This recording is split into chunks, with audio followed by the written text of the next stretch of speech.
What if I were to suggest that you play a key role in the awakening world? And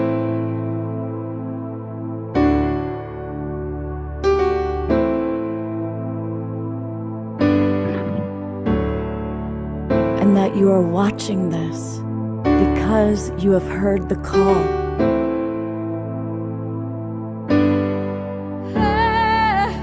We can start right now by opening our hearts and minds.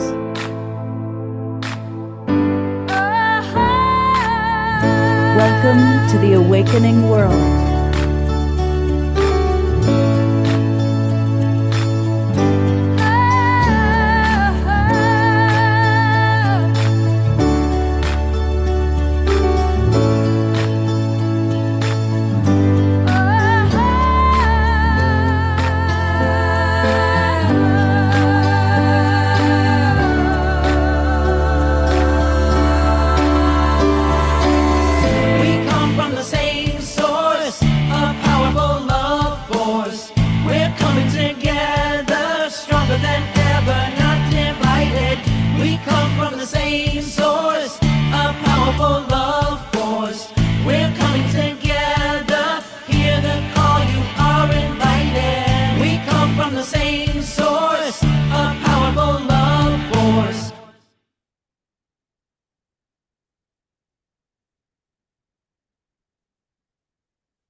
Good evening, everybody, and welcome to the Awakening World. I'm Love Coach Scott Thomas. I'm your host, and we've got a really special show tonight. One of our great, wonderful, longtime members is the wonderful Reverend Jeffrey Colebrook. You have seen him moving and grooving and dancing. He's always one of the people right up there with Eleanor Joy leading our dancing. But there's more to his dance moves to this human being. He is a respected and beloved member of multiple communities, Global Peace Tribe, but also the International Space Federation. And so, Jeffrey, please make sure you unmute, because in a moment, I'm going to introduce you so that you could introduce a little bit more about tonight. But I also want to introduce our co-host. I'll have Jeffrey add a few words in a moment. It's Lee Kempter, and Lee is back. You saw her previously when she was with us with the wonderful book that she wrote. But Jeffrey, I'm going to let you do the honors and tell our audience a little bit more about Lee. Well, first of all, thank you, Scott and Omar, and even Jerry Anderson for your help and your advice. It was very useful. This is amazing. Here we are. I can't believe, I have to pinch myself to believe this is real. I don't know how this all came together, but it was absolutely wonderful. And, when we found out Nassim was going to come to America and be in LA doing on the 14th of September, I said to Scott, can we come on and spread the word? Because this is amazing. And he was so wonderful. And we got here. And since he's a Burning Man and couldn't be here himself, we got our team of members together so that we could help share a little bit more about what's happening with the International Space Federation, what it means to each of us individually. And of course, we're excited to have Lee Kempter back as our co-host. She is a giant of a heart and giant of a mind. And of course, she loves looking and studying the giants of our past. And so, I just love this woman. She's amazing. And we're so thankful that all the work she's done to bring this show together. So I'll turn it over to Lee as the co-host for tonight. Thank you, Lee. Great. And by the way, we are going to stay with the agenda and go to Music with Omar in a moment. But Lee, go ahead and tell us briefly just a little bit about tonight's show and what is the International Space Federation. What is this organization? Yeah, and I think there's probably a lot of people in this community who have heard of Nassim Haramein because he's been around for decades doing educational work. He has tons of YouTubes, and he kind of speaks to our hearts because he talks about spirituality and science at the same time. But his background, the main thing about him is he is a physicist.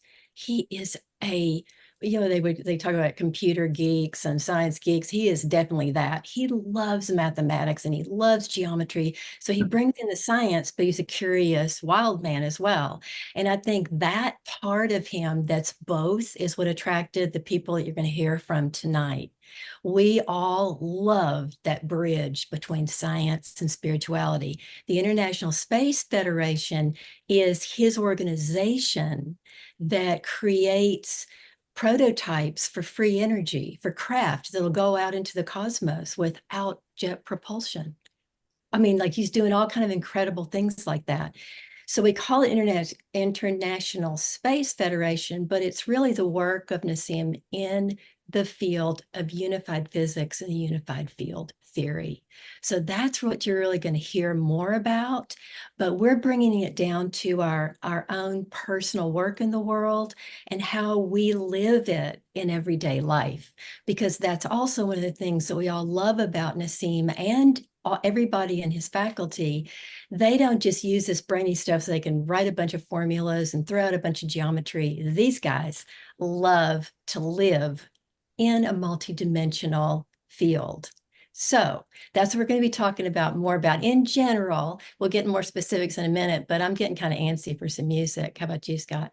Absolutely. So we're going to go to our beloved Omar, who is the man. Welcome, Omar. Are we ready? We are.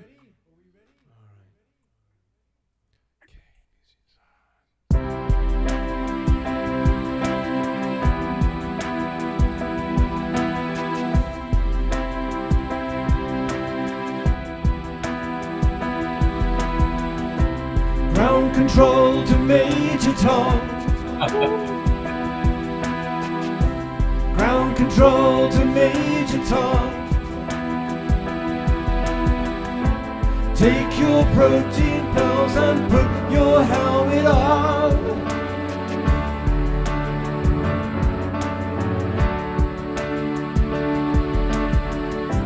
Ground control to Major Tom. Commencing countdown, engines on. Check ignition and may God's love be with you.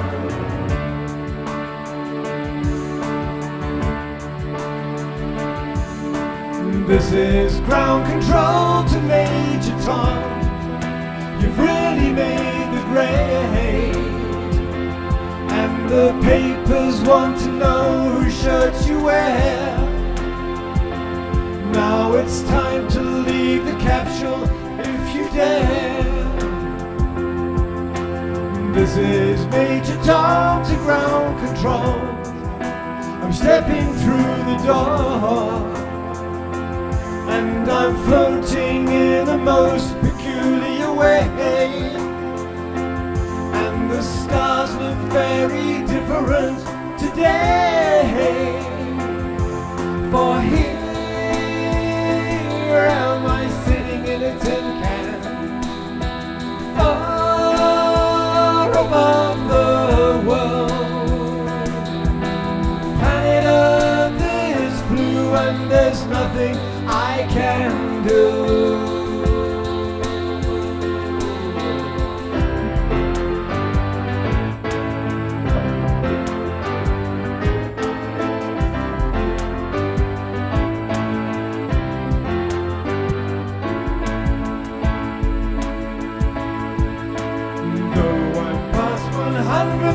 Miles, I'm feeling very still, and I think my spaceship knows which ways to go.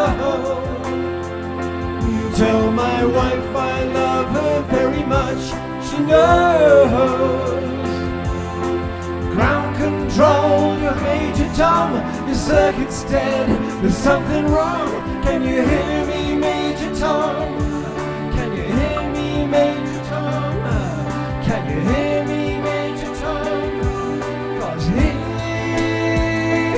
am I sitting in a tin can, far above the moon.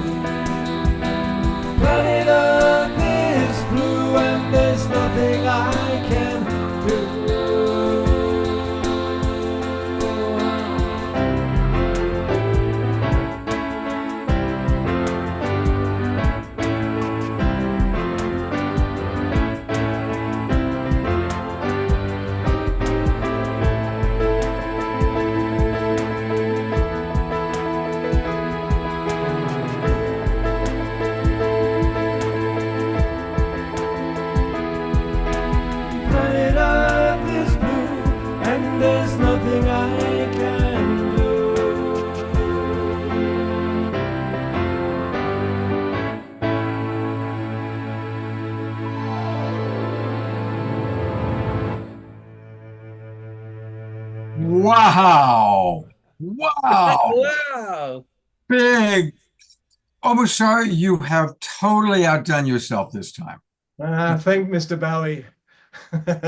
You know, I'm gonna be honest. We've all heard that song 1,000 times. I like your version better. The only thing he had going was the rocket ships taking off. That's I know the rocket ships. Well, I only learned that 3 hours ago. This morning, this morning I was. What am I going to play tonight? And it said, "Play me," and so I learned it in about 3 hours. And next time you hear it, it'll be even more fancy. But anyway, you did. That was fantastic. Absolutely fantastic. I'm going to go to gallery view one more time. Let's just give him a big global peace tribe twinkle. Because that, did you guys get chills? I got chills the moment he started playing it. I realized what he was doing. It was amazing. Hey, this is a good time also while we're all on an Omar high to remember that we can support this wonderful man and support ourselves. Have a great music experience by going to omarshar.bandcamp.com, where these 5 albums live. And I tell you, you got to put the cover of that song on your next album, because that was maybe not. These are Global Peace Tribe specials, so there we are. Well, I feel honored that we got a chance to hear it. That was great. Thank you so much. Yeah. All right. Well, I am going to go back to Lee and Jeffrey. And just so excited to have both of you here with us. And I think you've got some wonderful things to share with our audience. So take it away. Okay, thank you. Well, we're talking about basically bringing spirituality and science together. So actually, I can do that with one word. And that word is infinity. Of course, you know, we and the spiritual end love the concepts infinities as we go deeper within. And it's part of, most everyone here has had the awakening experience to go deeper and have an experience that was infinite in nature. Now we want to figure out how science can align with the understanding of what infinity is. And that's where the new science, the unified science of Nassim Haramein brings us to the place. So here's a little short, I'll give you a short study. I'm going to keep this science at about the 6th grade level, like I'm talking to a 6th grade high science teacher. So one of the things, you know, that when I started, I decided I wanted to find out what was going on in this world of science and the quantum stuff and Brian Greene and string theory. And what I found is it was a disaster. Their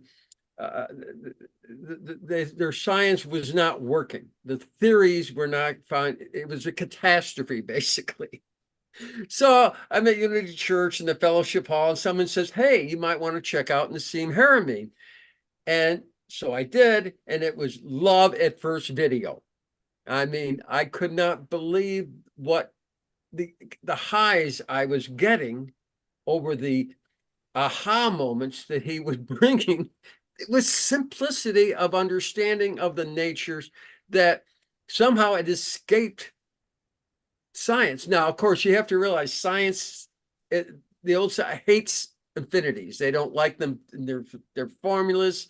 They don't like to deal with them. They just don't want to see them and yet it's an integral part of the nature of reality. So when I started realizing, you know, how did Nassim's theory, now, of course, basically, what is science? Well, our first understanding science is simple. You know, you have an idea, you turn it into a theory, you write it up a little bit, and then you do experiments. And then if the experiments confirm it, voila, you've got new science. Like Einstein, you know, our dear friend Einstein. He came up with a new idea. Space and time were relative, and space could be bent. So then they did an experiment. They had the eclipse, and they saw the sun light bent around the sun. Voila, hail Einstein, he was right. His ideas were experimentally verified. So that's basically science. So what happened? Where did science go wrong? So when I was studying, how could their theories be so wrong? A catastrophe. Matter of fact, one of the things, they had big science and little science, and what in their theory, their math came out to be 144 zeros wrong. The number was that far wrong. You don't get extra credit for that. That's like the universe flunking you for your theory when you have a number that comes up in your theory that's 144 zeros in it. That's wrong. Anyhow, so they couldn't solve for the big and the small. And I was watching how beautifully Nassim's theory went over and over, just fixed all these wonderful issues that science was having problem with. One of the very simple things, like, that they were missing, like how to do math, that you can't use 2D math. He said everything is like spheres. The sun's a sphere, the earth's a sphere, the planets are spheres, there's apples, oranges, everything's a sphere. Why they were using little string things when everything's a sphere? So then he figured out, and also they forgot something else that my 6th grade science teacher noticed, that everything spins. So in the theories, the relativity, they left out spin. So very important to, if you're going to try to come up with a good theory, to have spin. So he took these ideas at spin and the fact that everything was spherical and in all sizes, and he looked at what Max Planck had figured out. Now, Max Planck had this, the spheres are small to big, and Max had the smallest ones, the teeniest ones that make up all of space. And he figured out how many of those could be inside a proton, since the whole universe is made up of protons. Voila, he came up with, how big the proton had to be. And he put it in his theory. So, voila. But it wasn't what the standard science said. But then, experimentally, it was verified. He was right. So his theory was right. Yet, and here we all thought, wow, this is incredible. Finally, we have a science that works, and Nobel Prize, and hail to the scientists and everything. But it didn't quite happen that way. But he went on to figure out, for the other thing they missed was 95% of the universe, black holes, black matter. They didn't have a clue. And they did. Nassim, of course, was one of the first to predict black holes in the center of every galaxy. Well, again, prediction, and then they find them. And of course, they didn't have spin, so they thought black holes only sucked everything in. Well, they spin, and they help create the universe. They put out creation, some source. So what we're talking about is how, and what we finally come up with, of course, you have all this beautiful new theory that works, that's accurate, that's 100% cool. And he continued finding out the periodic table. Everything started coming together beautifully into the puzzle became absolutely, I mean, you get these aha moments, and it's so beautiful to see this come together. When you can think, and again, one of the interesting things about that proton, when they handed up those little spheres that were in there, it's exactly named spheres. It's a number of protons in the universe. Now that gets some fun meditation when you start thinking stuff like that. So when you get to meditate on the fact that the zillions of protons in us have enough information that adds a number of protons in the whole universe. Tell me that's not like exciting to be meditating on. So he continued using this beautiful theory that worked all the way to the holy grail of science, which is unification of all the forces of nature. Gravity, mass, electromagnetism, all coming from the one source. Just like the song says in the beginning here, we all come from that one source. And that's what's, so wow, and so I, where's science? How they get lost? And it really, they just can't seem to accept the fact of infinities. So when Nassim saw both the fact that there was infinity in the small science theory and infinity in the big, the singularity, they connected. So that's the common denominator. Voila, takes care of the big problem, the catastrophe, solves for that. So one after other, we get to watch him solve for these problems with science and wondering when is the rest of the science is going to catch on and figure out that's what's happening. And so that's why we're so excited to support Nassim and his work.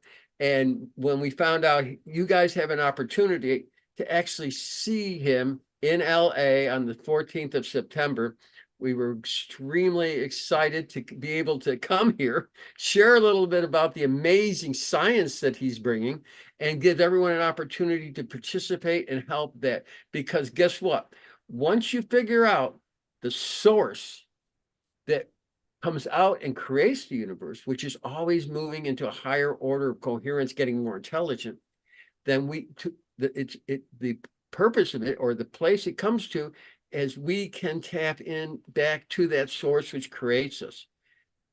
And that's what's exciting. The source of everything is available. And just like, this is the science of the universe.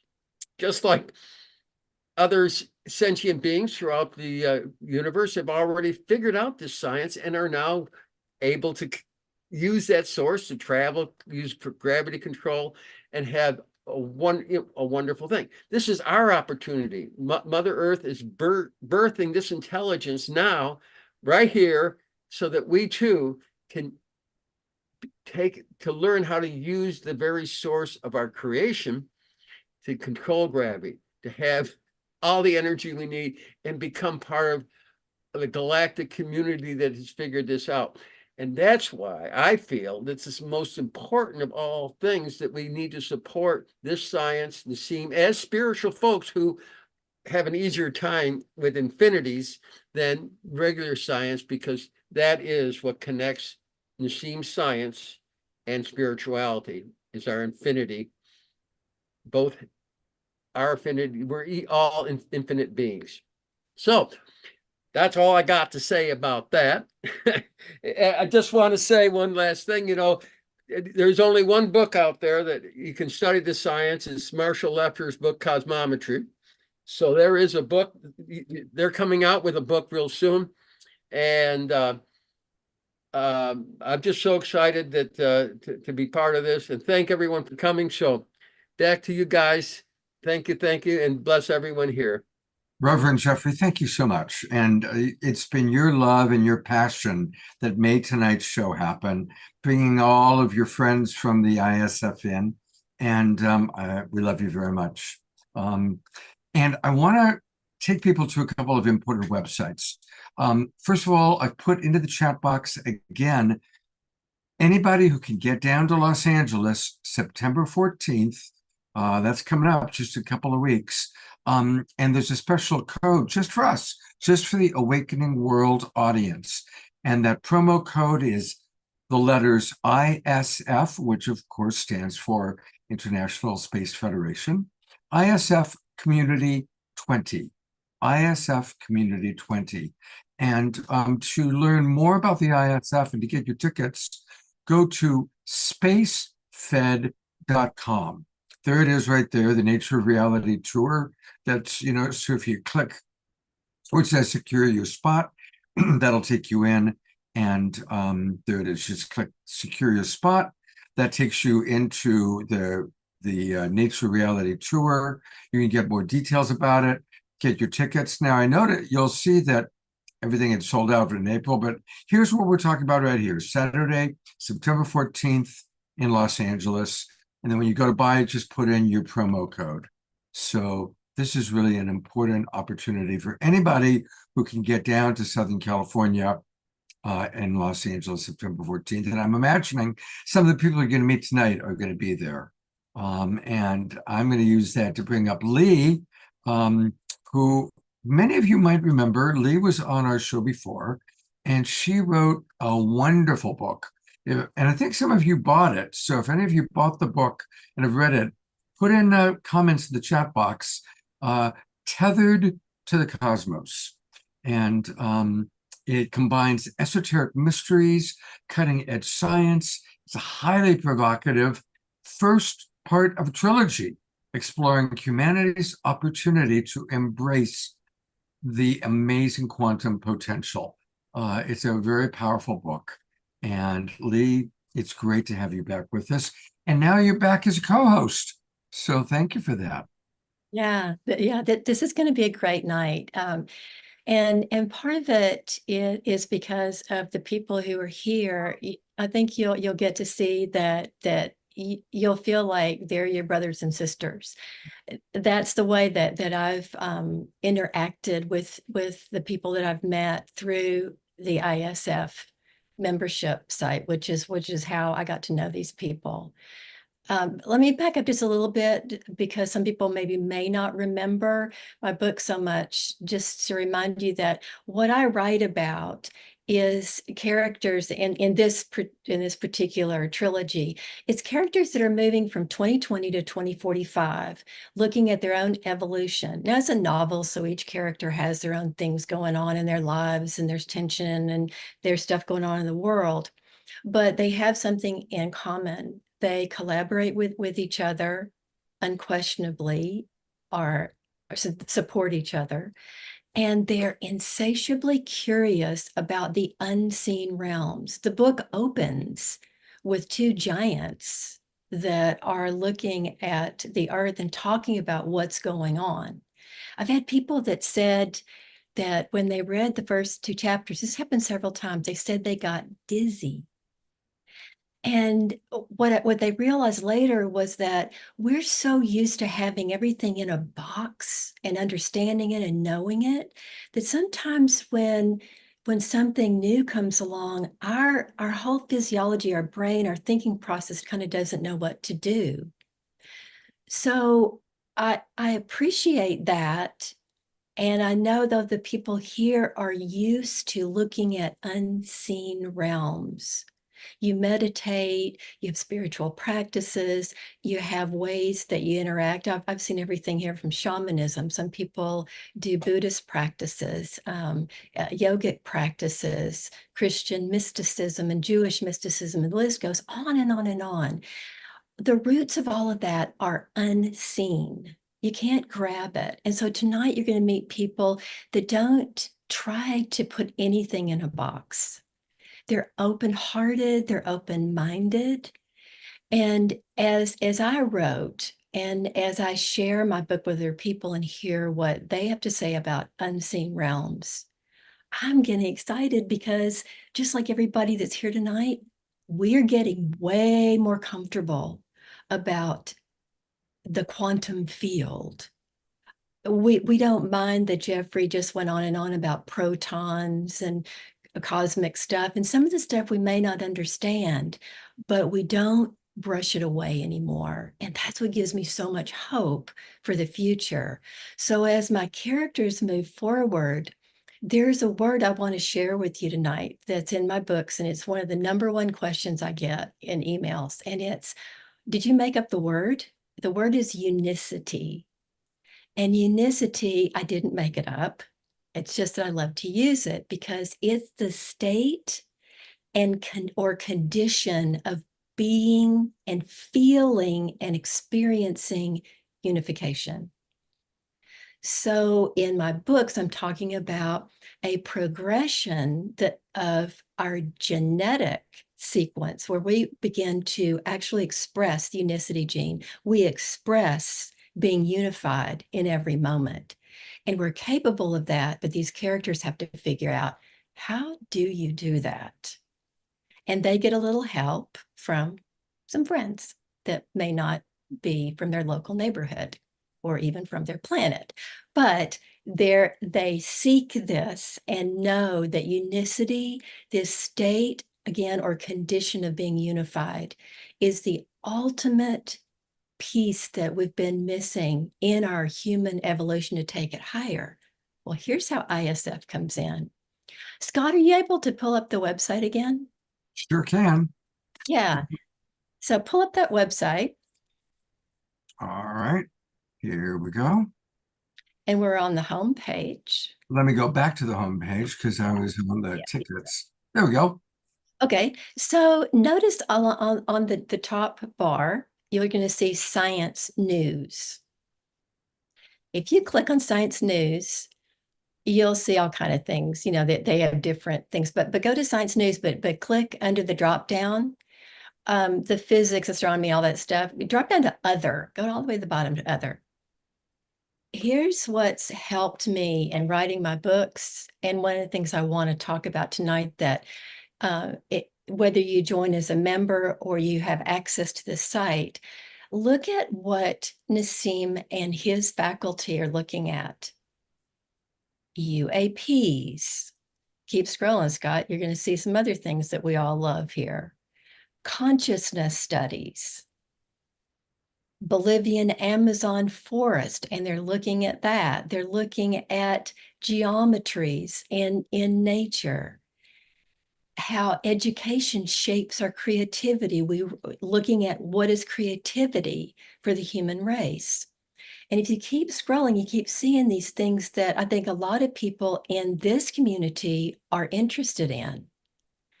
So if you go to the bottom, yeah, so we go on and on and on. So, but come back up, Scott, and click on one that has to do with consciousness. See if we can find one on consciousness. Oh, just one of the articles? Yeah, you'll find one that'll say, yeah, Pioneer Dr. Jacob Grinberg. Okay, this is what I want to tell you guys about. So I'm writing this book. For some reason in meditation and these lucid dreams, I get all these understandings about biology, and I have no background in biology at all. So because I'm part of the membership group, we have a Q&A once a month. I read this article, and if you scroll down, Scott, keep scrolling. You're going to see this is kind of a long article, and she's given us all this data, and she's talking about, this is one of the faculty, and she explained all this. So I went to other consciousness studies in the back. You can keep scrolling and scrolling. So I took in, you can tell, a lot of data. And because I'm not a biophysicist, I didn't really understand the full complexities and how does this figure into how we're all entangled? What is this consciousness that this man's talking about, and the other papers? How does this fit together? So I asked a couple of questions. I even went to some of her references. And what you'll see is, if you keep going, so it'll say you might also like, down here below, I went through some of those. Okay, so the bottom line is, when I finished, okay, we can come back from the website. So what I looked at, I said, okay, let me see if I can ask a question of the faculty. They spent 40 minutes explaining to all of us the nature of consciousness. They told us, they brought in studies, they explained it all. But the bottom line for me when it was over is I understood my consciousness. And what I really understood that was very important, and I want you to feel into this tonight, when they explained consciousness from their perspective at a subatomic anatomic level, they were teaching me things and saying things that I was not able to process with my left brain, because they were talking about everything in me being entangled to everything else. They were talking about things that go into multi-dimensional fields, which we do in meditation or when we just sit quietly. So when they were talking to me, at the end, one of them said, they said, do you realize every microtubule within the subcellular level of my being was taking in information from the entire field, not from the speakers alone. All the information about consciousness, this is just giving me chills. It was all pouring into me.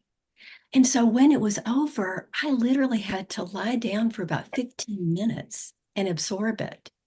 That's the powerful it's the powerful information I think that Nassim brings to his membership, that he wants people who are really interested in this to get to go deeper into it.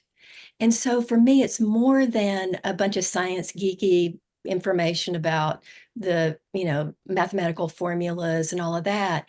They really help us understand our biology. So they have a biophysicist. And he's the one, when I asked him, so I'll share you guys this little secret. I asked him, I said, am I on or off with this unicity thing? And he said, no, spot on. I said, so we can evolve very quickly as a species. So my characters are saying this, but is it true? This has been about a year ago. He spent about 30 minutes explaining neurologically how we have special neuronal cells in our brain that have a crystalline structure, which is different than the other cells in our body, and what that does and how it communicates with the field and how that affects the hormonal system and how that affects, then moves into the genes, the RNA. And pretty soon, as Jeffrey said, voila, we have this experience and begin to embody unification within our DNA. It holds that memory, and it's wanting to pull it in and open it up from the cosmos in every millisecond. And all we have to do is open ourselves up more to the experience and allow the experience to come in. So tonight, what I'm excited to do is I get to introduce you to really special people that I met through the membership site, because in the membership, we get to do several things. These Q&As with the faculty I mentioned. We also have a Facebook group, but we also have breakout groups. So once a month, we come into Zoom and we meet in small groups, and we can talk about anything. So we could talk about, I could tell them that I just went to see these megaliths, and we talk about megaliths and how, when solstices and equinoxes. We could talk about physics, because some of the people are engineers, and I'm fascinated to know the work they do, the studies that they're performing.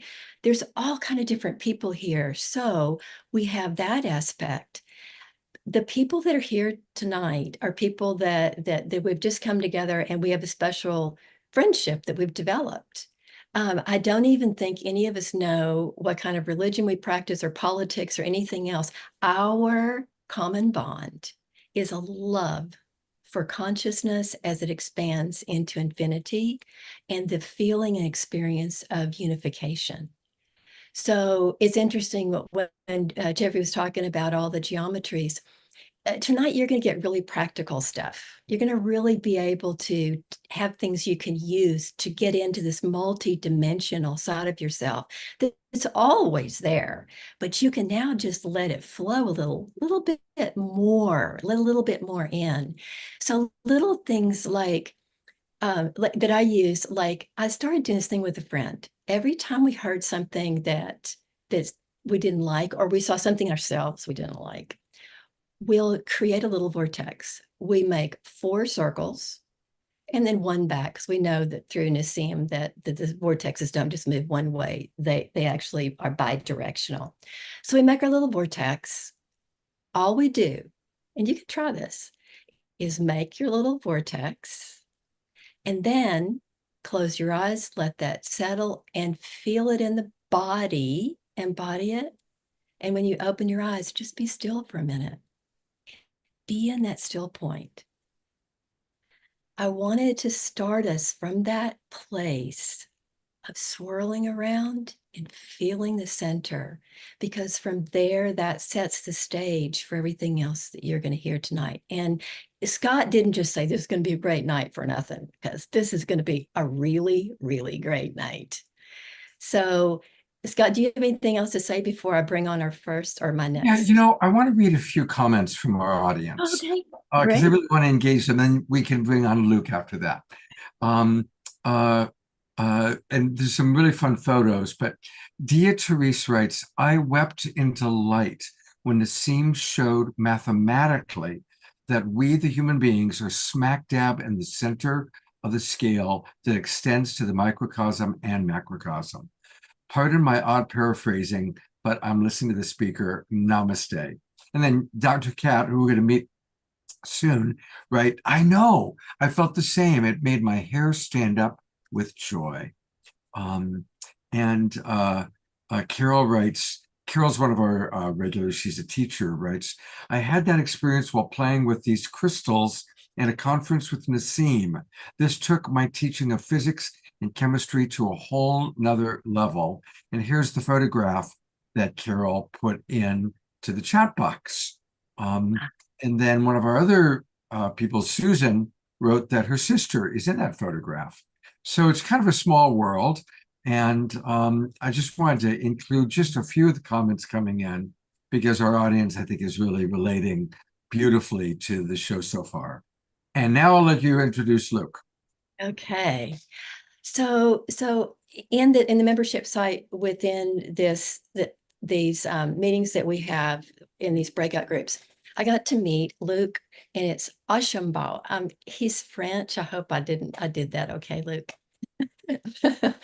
So when I met Luke, he is you can see that there's something he's wearing that means the world to him. And so in many of our conversations, we've talked about this technology that Nassim created. In fact, just one of the first things he ever put out that regular people like us could look at. I mean, a lot of this stuff that he's doing are prototypes to take us out into the cosmos, but this takes us out into the cosmos. It's just that it's taking us out in the cosmos through our awareness.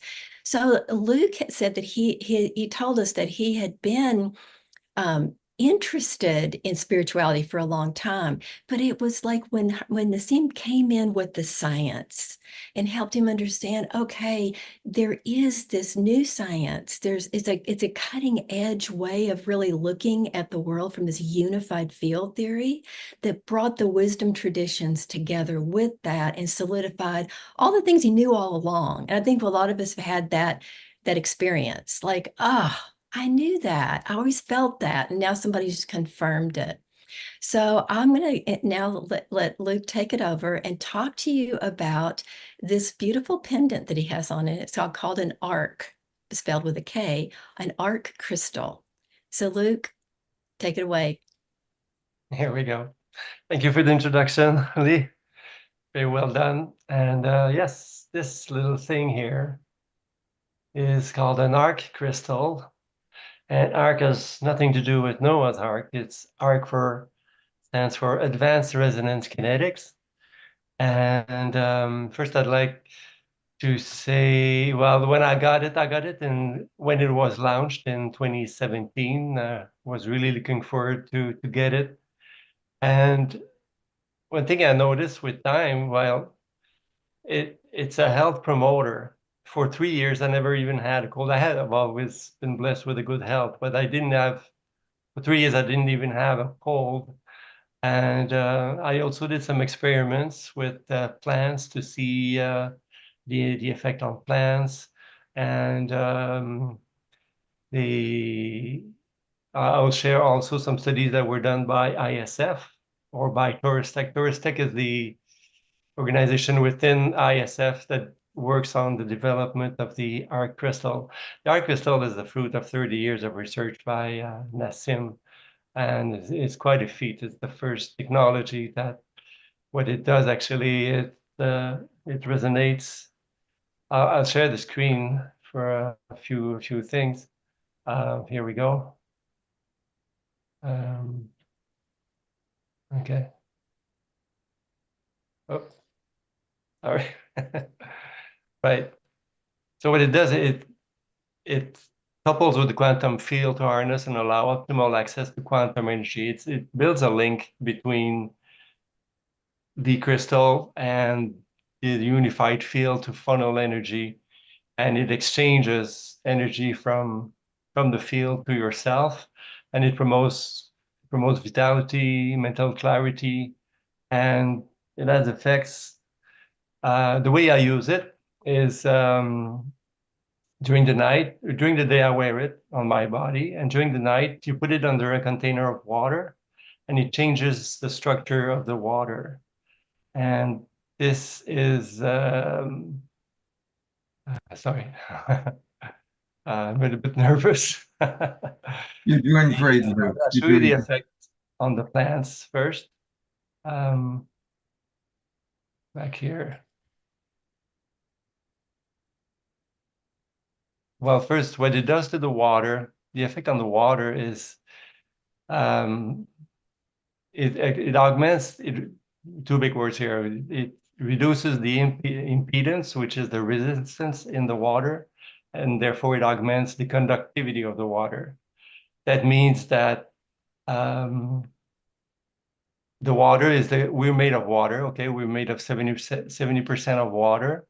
But actually, as far as cells, the number of molecules we have, the molecules are 99.8% of the molecules in your body are water molecules.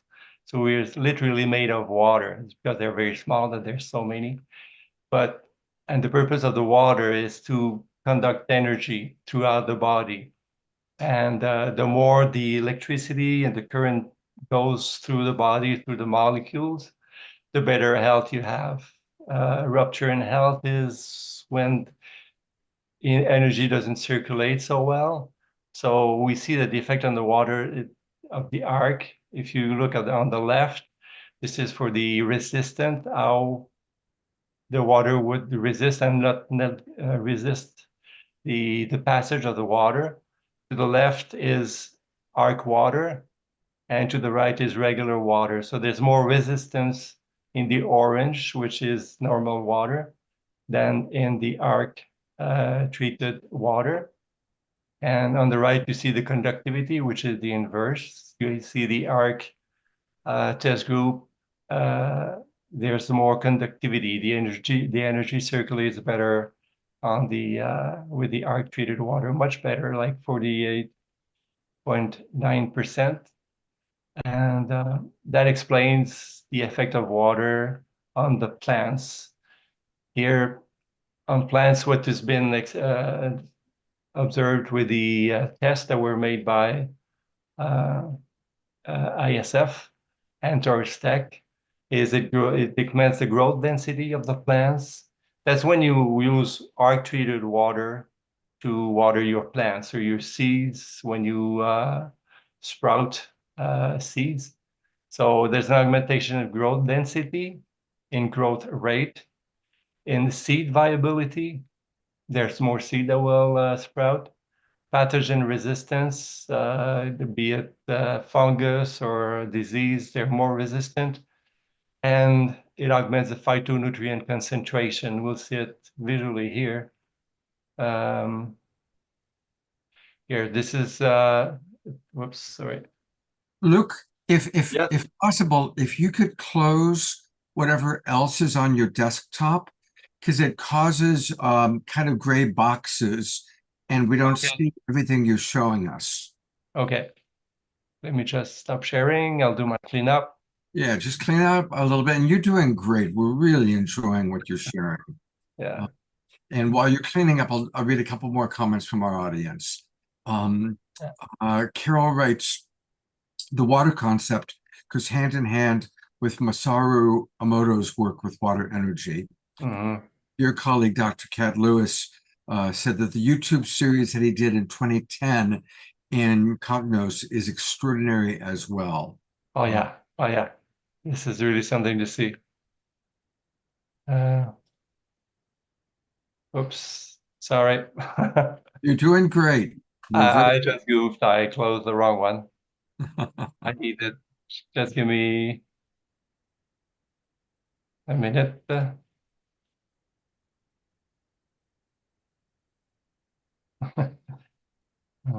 Yeah, it's interesting to know that when Nassim was working with this, and you see the apparatus that he used to create the ARK crystal, it looks like something when I first saw it, I thought that's creating an ARK crystal. It looks like something from a school project. It just looks like there's all these pieces and chambers and all this stuff, and yet this crystal comes out.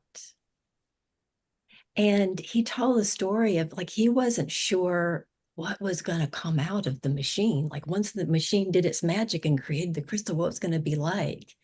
And he was saying it literally almost made him unconscious. It was so powerful when it came out.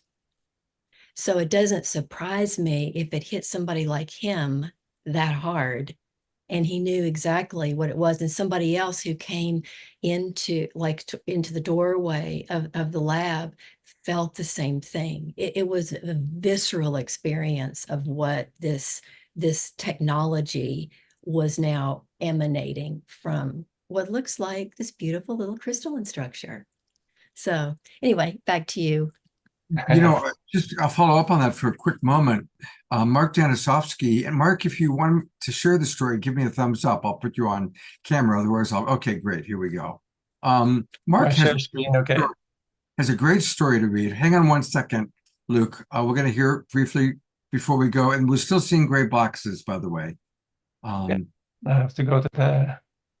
So if you could close your screen share for a moment. Okay. If you could stop your screen share, Luke. Yes, I'm doing it. Can you hear me?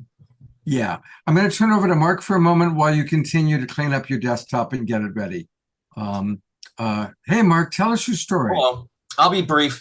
When I first bought my first crystal, after following the scene for many years, a couple days after I got it, I wore it to my job as a musical director at Vision Center for Spiritual Living. So I had it on like this. And as I walked up, the soloist, who is this incredibly beautiful singer named Peggy Lebo, she walked up to me and she excitedly said, "What is that?" She pointed to it and I said, "Why do you ask?" And she said, "It's humming." And then she said, and then right away I thought, okay, there's my confirmation. You know, I spent the money. I'm a musician. It was a bit of an investment. And I thought, I knew that it was the real deal. Then she said, I asked her what it sounded like. And she said, it sounded like a strong bass fundamental tone with other harmonic frequencies creating essentially a beautiful sustained chord. Then she said, it sounds like Om. In deep meditations, she's affiliated and she's an Encinitas here, meditating, you know, Kriya, she has heard Om, and she said it sounds like Om. So I charge my water with it. I wound up buying other ones, and now when I have people that I love, I just realize they have to have the water. So I've developed a habit of giving people these crystals. So I know you want to all be my friend right now, but Well, we always want to be your friend anyway, Mark. yes. So that's the story. It's this thing rings. I've talked. The minister at my church said she can feel it in her mouth when I walk up. Especially another person at the church bought one, and when the minister, Reverend Patty Paris, comes up, she says, "I can feel it." She actually feels it. So it's the real deal. And plants work incredibly well. And, you know, just having it hanging over your heart, I just feel like your blood supply is getting continuous exposure to this resonant frequency that is in harmony with the background energy of the universe, the generative energy of creation. So, and I know that that's what Nassim worked on for forever. So I can't imagine what it's like to be around that 256 crystal structure. So anyway, thank you. Thank you, Mark. All right. Luke, are you ready? Yes, I'm ready. All right. Take it away, partner. Yeah. Here I can continue my share screen. Yes. Thank you very much, Mark. That was really moving. And just thinking, last week I had the same reaction from somebody who saw the ARK Crystal on my neck, and she was just distracted by it. And so anyway, when I got it, I wanted to do some of my own experiments, and here's the results. Here we see I had some wheatgrass, the same quantity of seeds, and the ones on the left, I watered them with ARK water. And the control is on the right to see far more seeds that sprouted. And then with the growth, you can see to the left the ones that were watered with the ARK Crystal, and the control to the right, you see more density. And you see here from the horizontal, you see they're already taller on the left side with the ARK water than on the right side. I was curious to see what was happening on there, and my containers were transparent. So you see the roots in the ARK water sample versus the control. And a little later, that's what the roots look like. This thing has a huge potential in agriculture, I would say. Here, there's some more experiments that were done, these ones by Doris Tech and ISF. Here you have the degree at the left. It's for the effect on the stalk length. You see the control here, and here it's with watered. The water was passed over one ARK to feed the plant. Here they used 8 ARK crystals on the gray, and on the orange they used 16. So you see there's a difference with the number of ARK crystals involved, and it's proportional to the number of ARK involved. And here it's like the percent from control. So that's just confirms the picture that we just saw with the length of the stalks. Here they were experimenting with radish to see the fruit, the radish. Here you see the control to the left, and here the crystal, the one that was watered with the ARK crystal. They saw that there was a greater fruiting body production by an average of 218% in weight. So you get bigger, and you get more seeds also. Here again with radish, you see that to the left, the number of seeds produced with the control versus the number produced with the crystal watered plants. Here, now you see the content, you see the phytonutrient concentration, mainly the chlorophyll in the plant. So you see the control here and the one with the crystal in lighter gray. The difference in average was about 35% more chlorophyll. So you can assume all the nutrients of the plant follow the same. So it's not only bigger, better, more resistant, but it's more nutritional. I'm saying it's got huge potential with agriculture. Now we'll see the effect on human people. They did a test with 10 people, 5 men, 5 women, and they were healthy people aged 31 to 69. So they heard a placebo, they wore a placebo crystal for 3 weeks. Then they took a control, and then for another 3 weeks, they were wearing a real pendant with a real ARK crystal in it.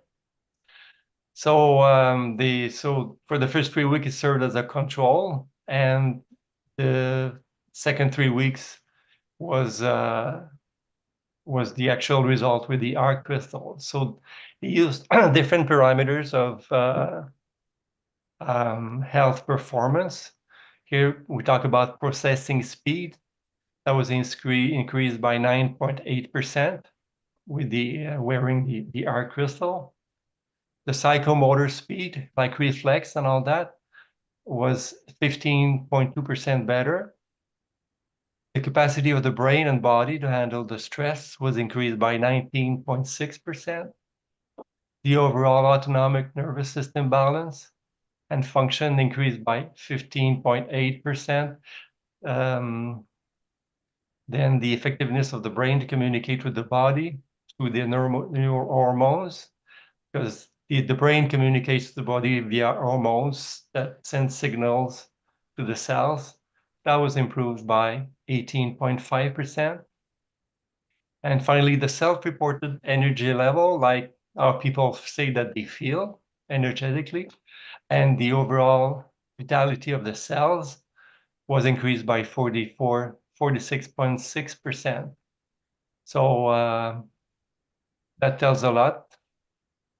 If you can bear with me, I'd like to try a description of how the crystal work to communicate, to pass on the energy from the field to the quartz itself. See, the ARK crystal is a very, very pure lab-grown crystal of quartz. Why is it lab-grown? It's because it has to be perfectly pure in order to do what it does. And naturally, quartz crystal would have small, minute imperfections, and that's the reason. And it's perfectly cut and polished in the shape of a tetrahedron, a four-sided pyramid, at Planck to proton scale. The scale is important in order to induce coupling with the quantum vacuum. Quantum vacuum is the energy structure of the universe. Then other things have tetrahedral shapes. Whoops, losing my... Oh, that's because I brought it back to you, because we're still, I'd rather have people listening, seeing you as you're speaking. Okay. All right. So I will not share. Oops. All right.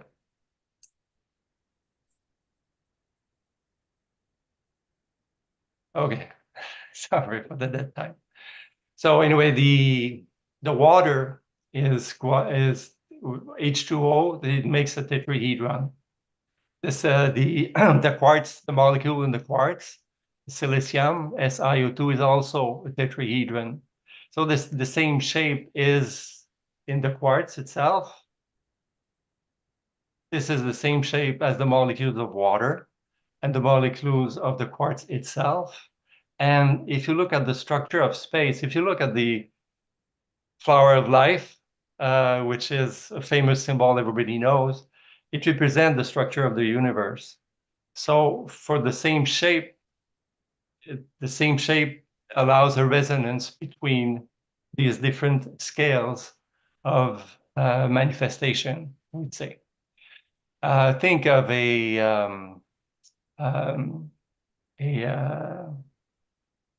instrument of music, got the blank, a sitar. When the sitar player plays a string, you hear other strings getting activated at the same time. The same thing with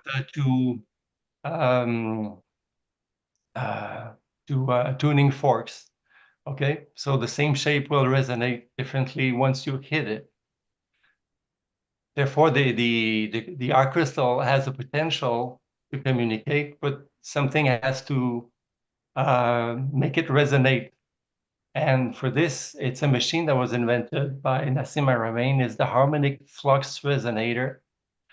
And it creates a field, a toroidal field, that spins at extremely high velocity, to the point that in the center, there's a ball of plasma, and a little sun, it's a little star is created in the center when it spins.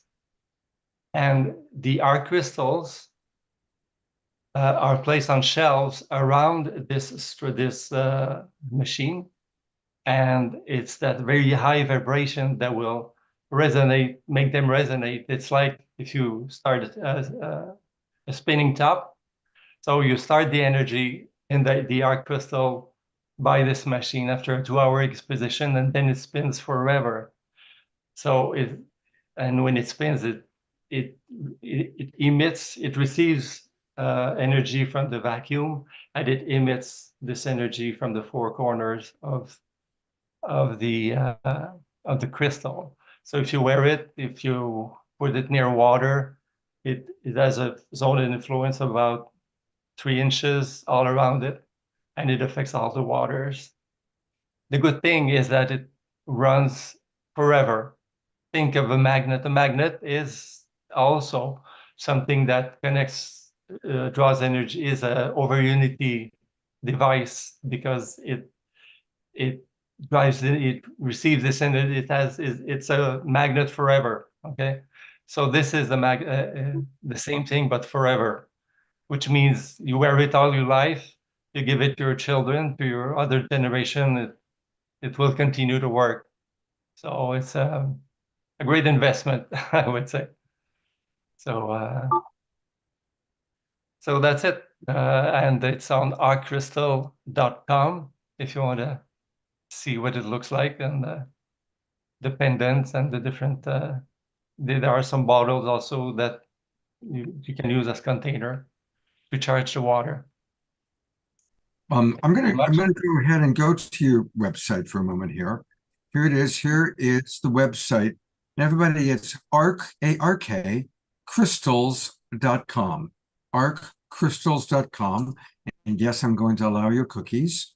And it's a beautiful website. I've been kind of looking at it while you were chatting.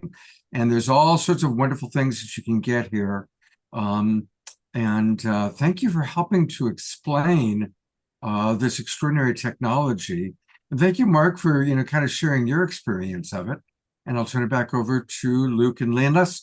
Is there anything on this website you'd like me to point people in the direction of? The whole thing, there's some studies you can access to, some of the tests that I was talking about, if you're more curious. And there are some, yeah, that's the machine, that's the resonator. I was going to show an animation that they made of the harmonic flux resonator. It lasts a minute and a half. If you'd like to see it, it's very beautiful. You see it in action while it's... Sure, go ahead. Go ahead. Yeah. Go ahead. Yeah.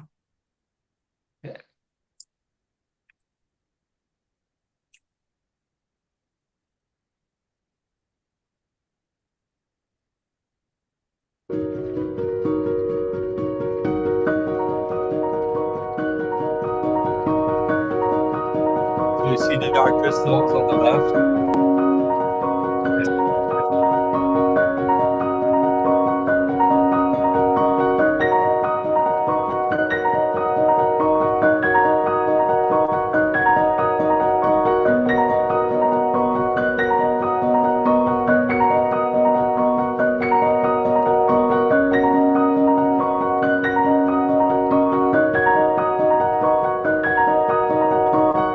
As a little star appears at the center of the resonator.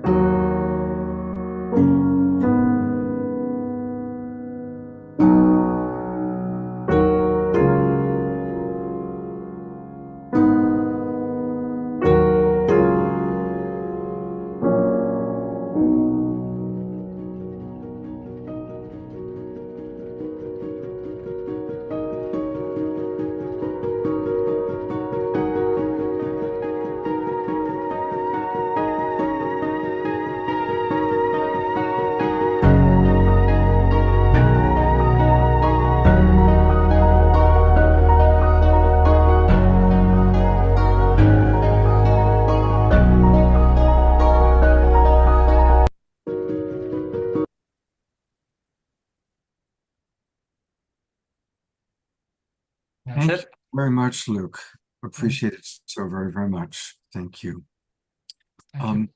We're going to continue on, but I think it is time, with all that we've heard, to get a little bit of music to integrate this amazing wisdom, and to integrate that incredible little gray tea that we all were watching at the top. We're going to sleep tonight, and that tea is going to come into our third eye and wake us all up. That's what I'm deciding it's all about. But to also help wake us up and keep us awake, I can't wait to see what Omar's got next. Let's see what he's got planned.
suddenly so clear, and we know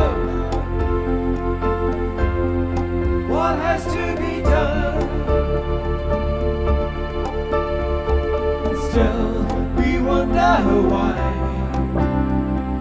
flowers keep on blooming, the stardust in our eyes lifts us all to a higher plane, a deeper truth, our rightful place, and still we wonder why.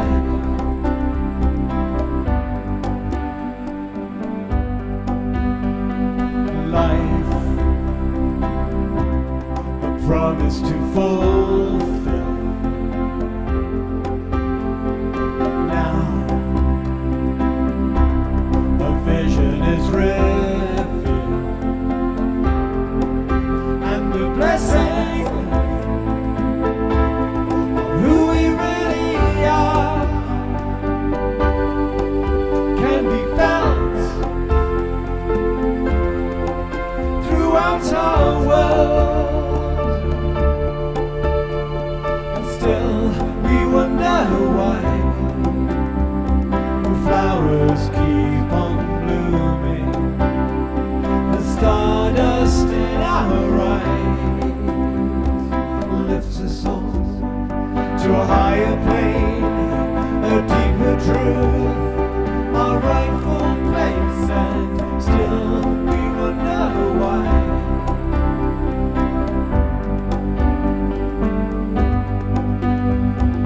Light brighter than the sun,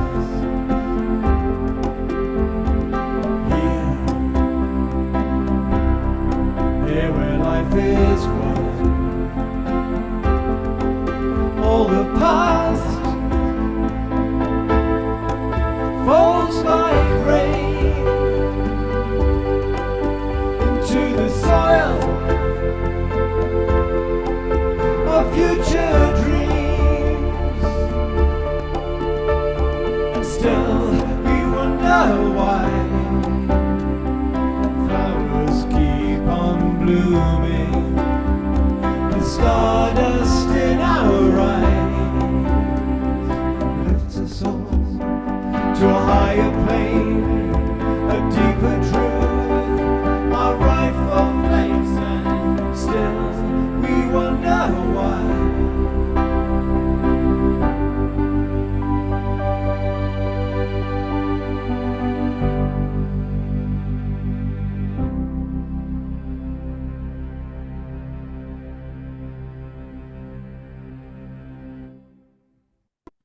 Once again, let's give a big, beautiful twinkle.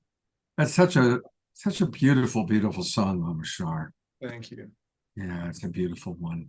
Yes, in this exploratory evening, we still wonder why, which is great because that's our right brain going, come on, there's more. That's right. Before we proceed, I was just read in the chat box, one of our most beloved community members is Dorina Joy. She always asks great questions and comes to us all the way from Ecuador. And she just informed us that her father, who she's very close to, who's in Bulgaria, is on the brink of dying. He's in the process of transitioning after a critical combination of advanced Parkinson's, pneumonia, and a stroke that he just had a few hours ago. Dorina Joy, if you can put his name into the chat box, because what I'm going to do is ask us to do a group prayer. So if you can hear me, just put his name into the chat box. Already, of course, so many of our people have been responding to her. Thank you, Carol, Susan, for responding so quickly. His name is Stoyan. So I'm going to go to gallery view, and let's just all send maximum grace to Dorina Joy and her father and her family.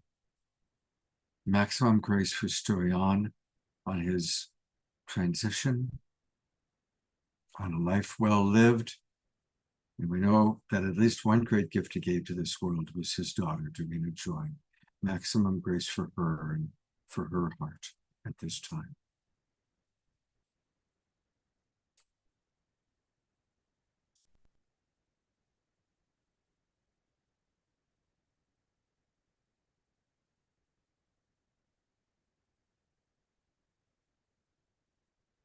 Thank you, everyone. Thank you.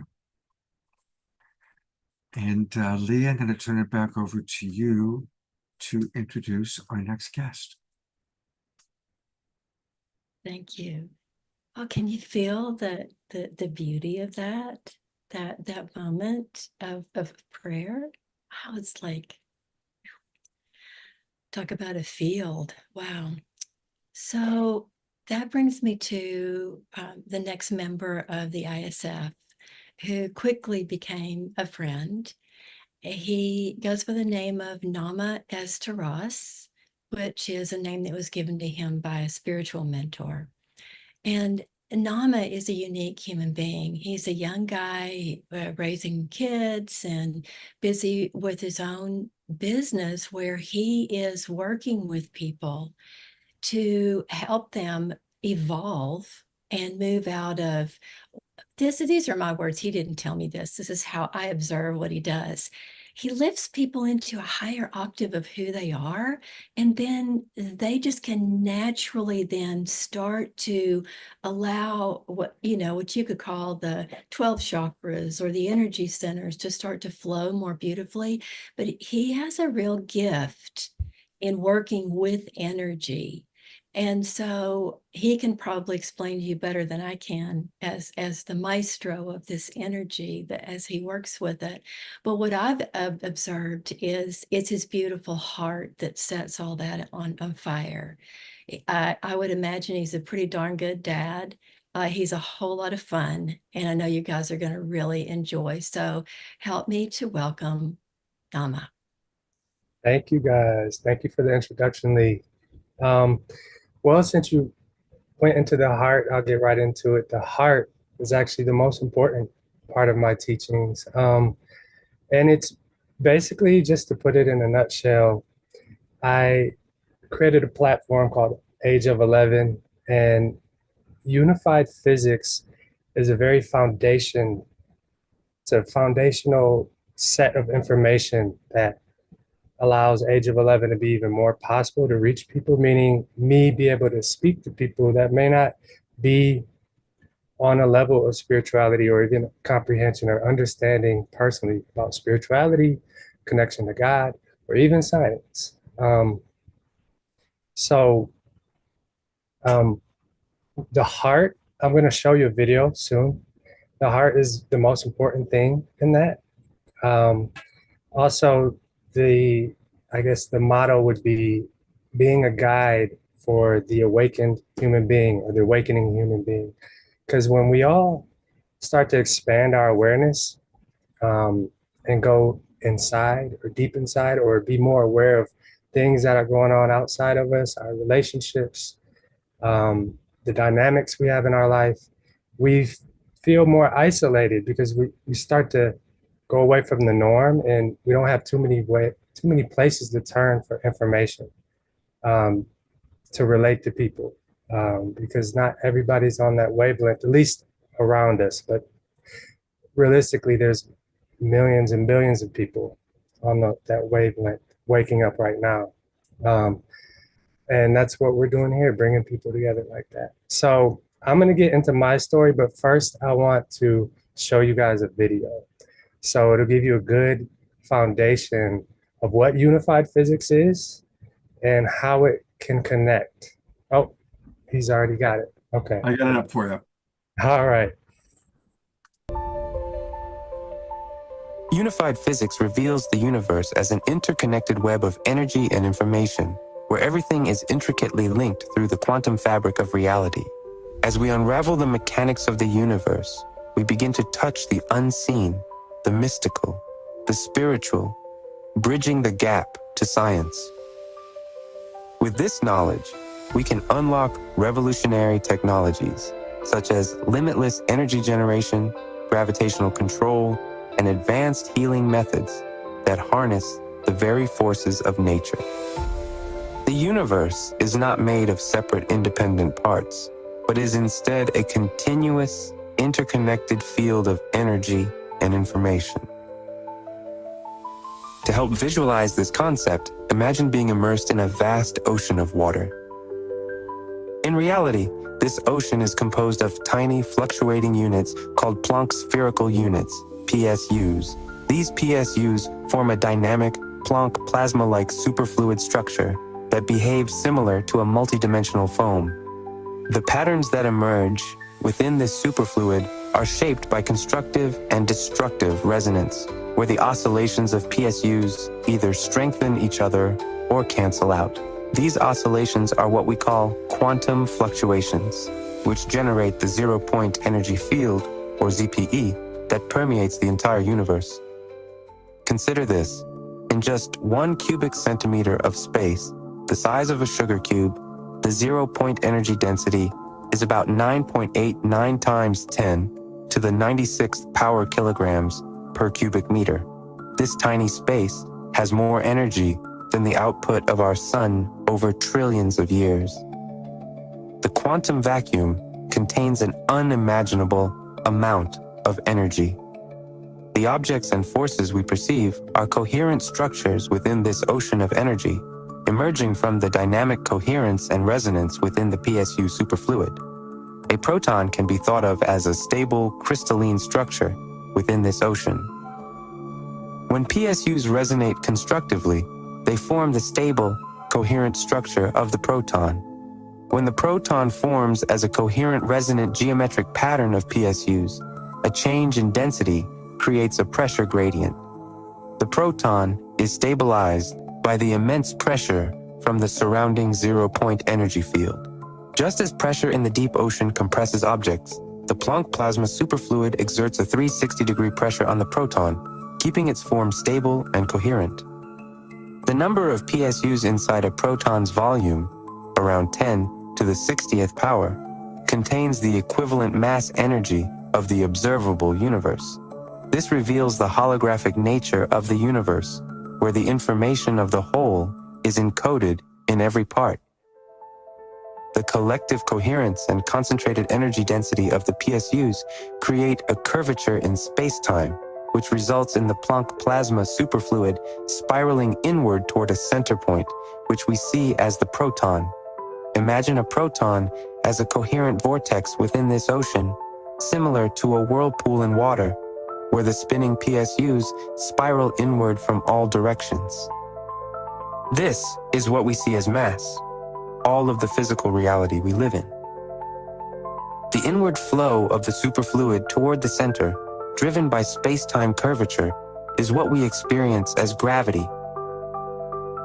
Each PSU in this ocean is not isolated but connected to every other PSU through a network of micro wormholes, also known as Einstein-Rosen bridges. These wormholes are like tiny tunnels that link the PSUs across vast distances, creating a web with a feedback and feed-forward loop of instantaneous connections throughout the universe. A proton has approximately 4.33 times 10 to the 40th power micro wormhole connections on its surface. That's 10 with 40 zeros behind it, linking it to every other proton throughout the universe. This vast network of micro wormholes forms what is known as the Unified Space Memory Network. The Unified Space Memory Network is a cosmic web of memory, an information flux where every interaction, every oscillation of every proton is imprinted and shared. Consciousness is not an isolated phenomenon confined to the brain or biological systems, but is an intrinsic property of the space memory network itself. Our brains and our hearts, through their intricate networks of neurons, function as powerful nodes within the space memory network, actively processing, receiving, and transmitting vast streams of interconnected information through their non-local entanglement and quantum coherence across space-time, expressing the conscious awareness of the network itself. Unified physics isn't just a key to new technologies. It's a revelation of our true nature. It reminds us that we are not separate observers of the universe, but integral expressions of its endless flow. As we embrace this understanding, we awaken to a reality where science and spirituality are not distant realms, but one seamless journey, an unfolding truth that reconnects us to the heartbeat of the cosmos and to the infinite potential that lies within.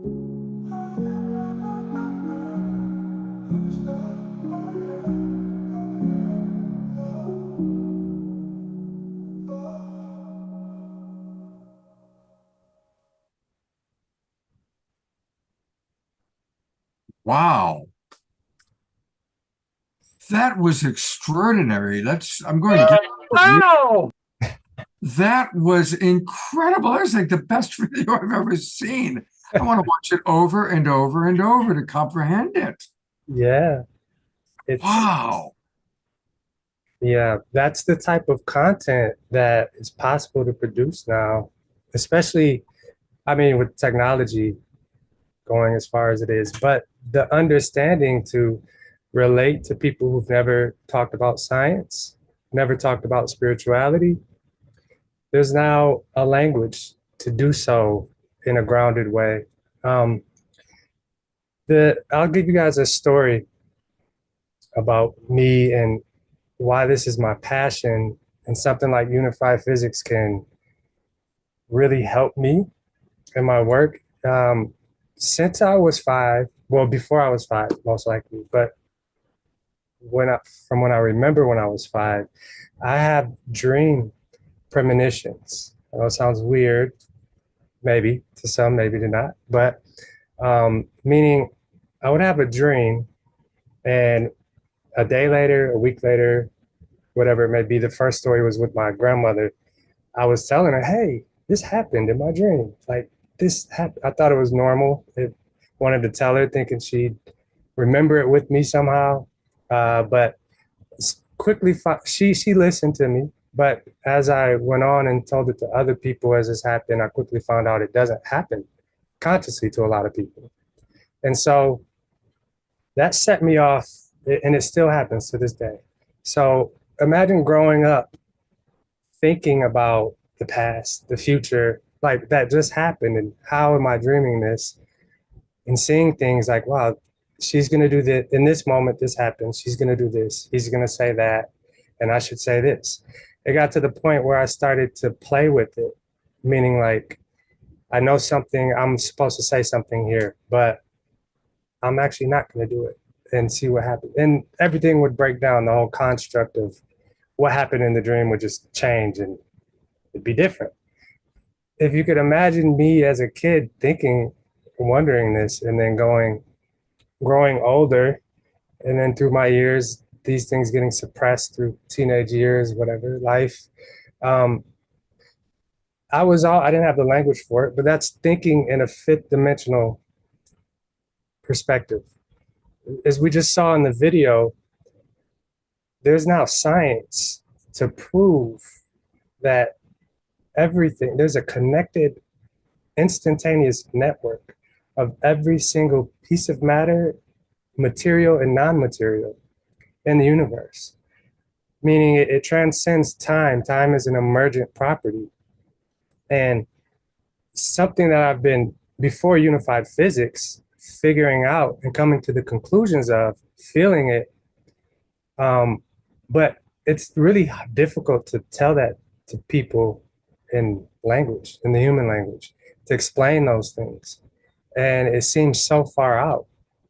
And so many people have these type of experiences, maybe even more, just all types of different type of psychic experiences or intuitive feelings, all types of experiences. I was explaining it to people the best I can and doing pretty good, without the language of unified physics. Now that unified physics is here, I'm able to look back on a lot of things that I pondered and give them specific words and mechanics, and then extrapolate that still to these spiritual concepts that I learned deeply and felt deeply and could explain to people without unified physics. But it's still, they have to, they go on with their life and have to figure out a lot of the mechanics themselves.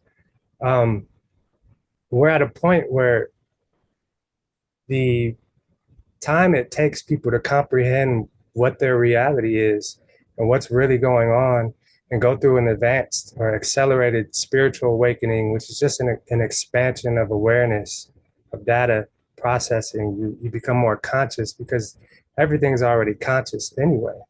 You're just incorporating more of it.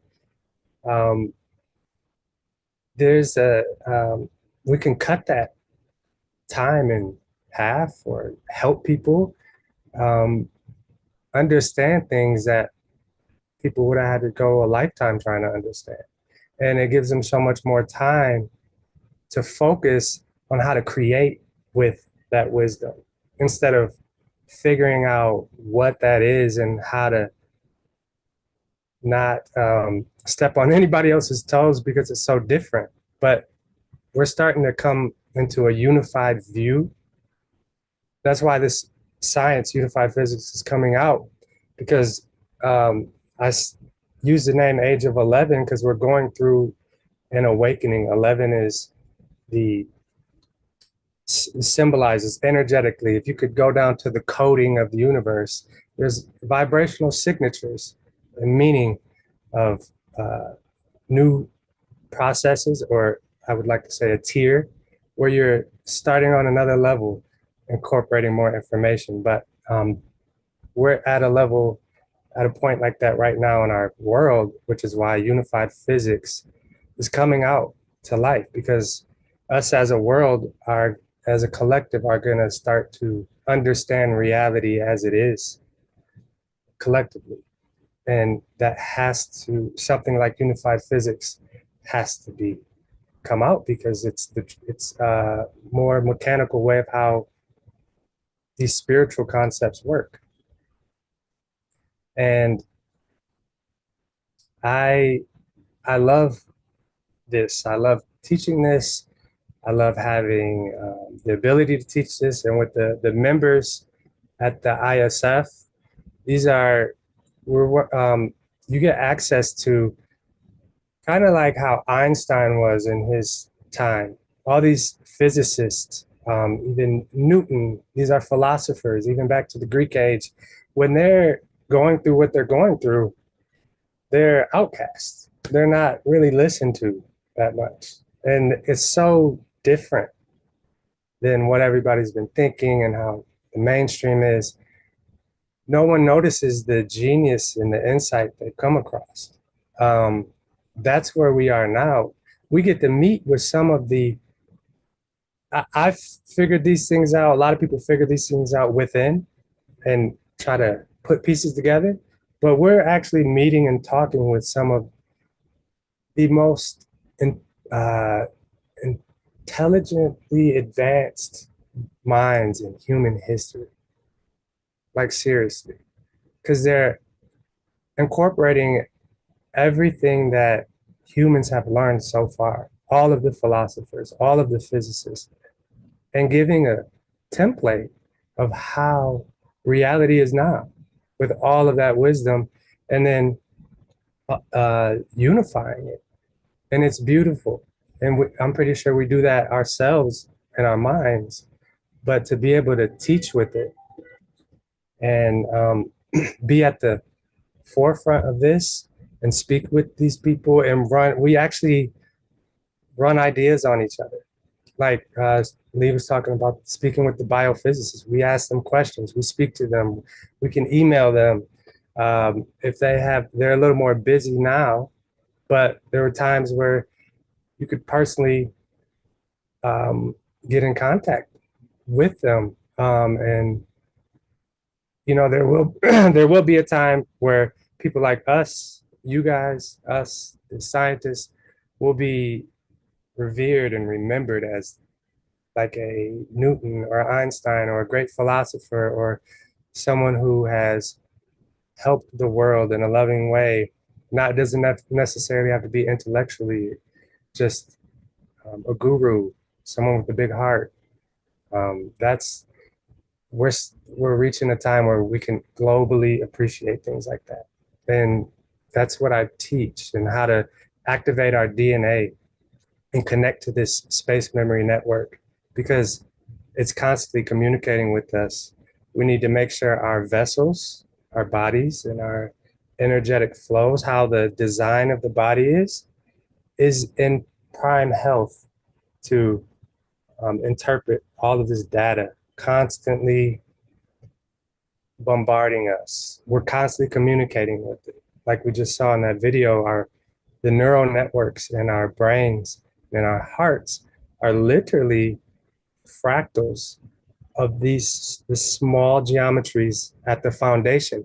If you scaled them up, they would look like the shapes of our neurons, very highly crystalline and crystallized structures that resonate with the information in that network without distortion. So if we keep our bodies without distortion and our minds without distortion, then we can communicate and encompass more of that consciousness, that wisdom, that love. It feels like love when you access it. So I don't know how much time I have, but that is the gist of it. And we all connect at the ISF in these ways. We all bring something different to the table, and we've already started to collaborate and unite. What word did you use, Lee? Unicity. That we are, yeah, the word unicity, that state or condition of being unified. We do have to move on, but I want to say, Nama, I am so impressed with that video. It is incredible. And I want to provide a few things. I did pop the download that you had sent me, and people, you need to it's on the website. But yeah, the best way is to go to the website. And yeah. his website, here it is. It's ageof11.com. Yep, and it's already up at the website. That's content that I create, and that's there's more videos like that with spiritual concepts. Wow. Deeper spiritual concepts. But yep, so that if they could go to the website and not the video itself is kind of the copyrighted production, but okay. So everybody can what I sent you, delete. But go to the website. And again, for everybody watching, I want to just say it slowly. It's ageof11, the number 11, AGEOF11.com. And I tell you, I know what I'm going to do tonight when the show's over. While I'm having dinner, I'm going to roll and look at all these amazing videos you've got. There will be more content coming soon. I will have more videos, and also working with music. All this has to do with science and geometry, and these mathematics that Nassim is coming up with, and other people like Nassim. But unified physics and the member community is a good way for us to connect on these things. Well, beautiful, and beautiful work. And I love your enthusiasm and your vision for the future. It's a very positive vision, and that's what the show's all about. It is the awakening world, and you nailed it, Nama. So thank you so much. I appreciate it, guys. Love you guys. Much love to you too. All right, Lee, do you want to introduce your next guest? Yes. Yeah. So just as, Nama's just brought to us the heights and beauty of what we can do with new technologies, the next person you're going to meet uses the technology. It's tried and true, and it's ancient. It's the human body. And this is Oriana Parisi. And I've had the privilege of work with Oriana. Oriana, although she has a degree, so you're going to know she's a little brainy because she has a biochemistry. She studied genetics and biophysics. But like all of us in this group, she is just completely fascinated and obsessed with this, with the unified field, with the physics and the kind of work that Nassim's done. And she's actually known Nassim, or not next door neighbors, but met Nassim, worked with Nassim, and interacted with him for a very long time. So what she does is use her body as a vehicle to express and interact with the unseen world. So you're going to in for a really big treat tonight. She's going to actually do that a little bit later in the show.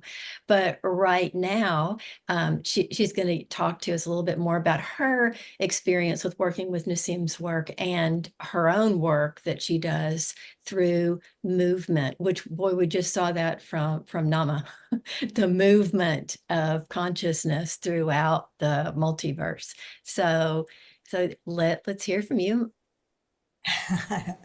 Well, thank you very much, Lee. That was beautiful, brainy. I don't know that I've been called that. I always think I'm pretty smart until I start talking to these genuine physicists, like trying to hold your own with Nassim or William Brown. Pretty amazing. And what I would really like to talk about more in depth is our membership, the community itself, and what that means to us. Because as you meet each of us, one thing that will really become obvious is that we come from very different backgrounds.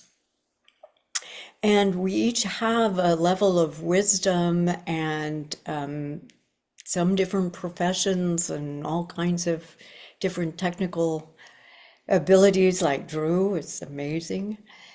And as we come together, we have one thing that really is what draws us. And not that we have to solve a problem or, how does this make our life better? It's that we're curious. We just want to know, like, whoa, what is that? We're willing to go beyond the idea of knowing to what's that unknown that we can explore. And so as we come together as members, that we have the opportunity to meet with William Brown does a science review once a month and gives us the update on what's the latest happening in their work at ISF. And then we have a Q&A with William and usually Dr. Ines Urandeta, that is one of the leading physicists on this project as well. And as Lee was describing earlier, we get to actually sit and talk with them. Like, wow, I can even ask my questions. Like, whoa. And in a way that is this dialogue where you feel a part of what is unfolding, that which wants to be known. Like the whole universe is really what is the intelligence that's making us aware, calling us in, bringing us together. We have a sense of collaboration and cooperation, and that coming together and bringing our vast experiences into not one just channel of information, but there's a merging of it. And that it deepens our own knowing, and it deepens our interconnectedness with the universe. So we have the ability within the setup of the membership, we have a community group, we have a Facebook group, we have different ways to communicate, and all of that. And what you will also be coming up to is what other offerings are being made available through our membership. So Dr. Kat Lewis, who is going to be coming up, will be able to really take us on a meditation that she offers once a week. That's available to the ISF members. And we thoroughly enjoy moving into this deeper feeling, pulsing aliveness that is that entering into the field that we're speaking to. And what we're going for is that visceral knowing, so that we have an intellectual understanding and knowing of it, but there's a deeper level of which you grok it. You just, oh, that's what it is. That's what it feels. And so, along with Kat offering her wonderful meditations on Monday mornings, then I offer, once you realize there is a field and you can feel it, then I offer a vital well-being, which is a deeper dive into that well of being, the actual vortex that is the heart pulse, and everything that is well. Like, you know what it is when you're not well, but what does it feel to be well and be vital? Like the heart is a vital organ. What is it to be vital? Oh. And so we explore that deeper still. And then on Thursdays, I also then make available my teaching on remote viewing. And I'm a remote viewer from having trained for a year with a doctor in Seattle who trained with the military, which was prepare to receive target coordinates. But he would say, guessing the target was the booby prize. What we were trained to do is bilocate to the target. And so I'm showing people how this field that connects all of us is something that we can enter into, and all that interconnected energy, that all those protons, whoa, what if we begin to read them? A pulsing aliveness, a field of energy, virtual particles popping in and out of existence in a rhythmic pulsed pattern. Whoa, a rhythmic pulse pattern. Imagine sitting under a telegraph pole and hearing ba ba ba ba ba ba ba ba ba ba ba ba ba ba, and recognizing suddenly, oh, something intelligent is being communicated. Ba ba ba ba ba ba ba. And you have not quite any idea of what the rhythm means yet, but it's got to mean something. And so we have our puzzle ponderers that are putting the pieces of the puzzle together. So we find this underlying rhythmic pulsed pattern. And the Sunday offering is called the Time Crystal in the Heart. And it's literally that rhythmic pulsing pattern. And in science, a periodic repeating pattern is called a crystal. So DNA is considered a crystal. Quartz crystal has periodic repeating atom bonds. A crystal in time, they just discovered, as science was able to reproduce them in 2017, a very new project in which they discovered they have perpetual motion. Imagine a bell ringing from the beginning of time.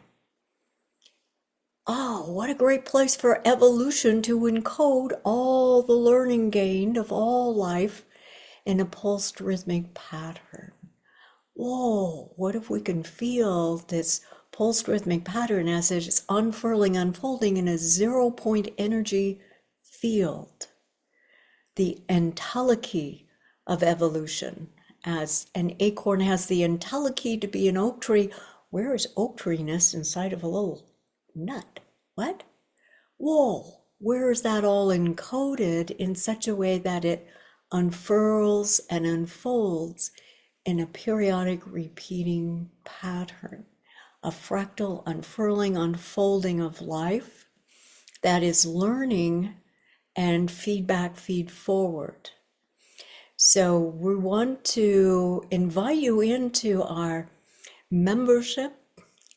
Be part of the club as we're exploring this together, and we're learning from each other as well as from the faculty, and that we're coming into knowing that this historic moment that really is at hand. And I met Nassim Actually, he's in Burning Man now, but I met him in Burning Man at his first and only since this time was about 14, 15 years ago. And I consequently did a weekend workshop with him, and there was just a few people then. He was unheard of. And I had the opportunity to have a longer conversation with him where he will often say, explore the outside, learn of the unified field, but go inside. Even if you only spend 5 minutes a day, go inside to find that point of most influence. And what he doesn't say is how to find it. So about that time, I was trained in movement form called continuum, the inner expression of movement, and went inward with it to find, feel, and follow what's that inner rhythmic pulse that is not yet there, here. Where is it? What is it? It's like you won't find butterfly wings if you dissect a caterpillar. And yet the urge to fly, whoa, a caterpillar curls into its own demise. Wow. So imagine that urge to quantum leap to a whole new evolution. That is what is upon us because of this unified field and the way that Nassim has been able to bring all the pieces together and language it in the realm of physics and mathematics. And what we as the community are doing is finding ways to language it in ways that are more easily and readily received by those who can feel, oh, there's a whole energy field, and whoa, and there's like, whoa, all the technology they're developing to tap into that. And I began to wonder, well, how would we directly tap into that energy source? All the energy that can be withdrawn from a cube of sugar. Whoa, what would it be to be able to step into that energy field that is permeating our physical form? And in that permeating our physical form, oh, what of that originating pattern is the archetypal pattern? Imagine for a moment that you have a unique thumbprint. Oh, you know which is you and which is me, and whoa, and everyone has a identifiable, unique print, and yet we all have a thumbprint. We all have an opposable thumb that unfurled and unfolds in utero to create that swirling pattern, and that swirling pattern is created, oh, in the flow of an interuterine experience. Whoa, my mother was picking blackberries just before I was born, but yours might have been hanging Christmas stockings or shoveling snow or who knows. All that unique experience, all that is felt from a one-celled organism in a cosmic ocean. Imagine where life is not, and then it exists. The moment, oh, the spirit enters into a physical form, one cell, unfurling, unfolding into a multi-cell being.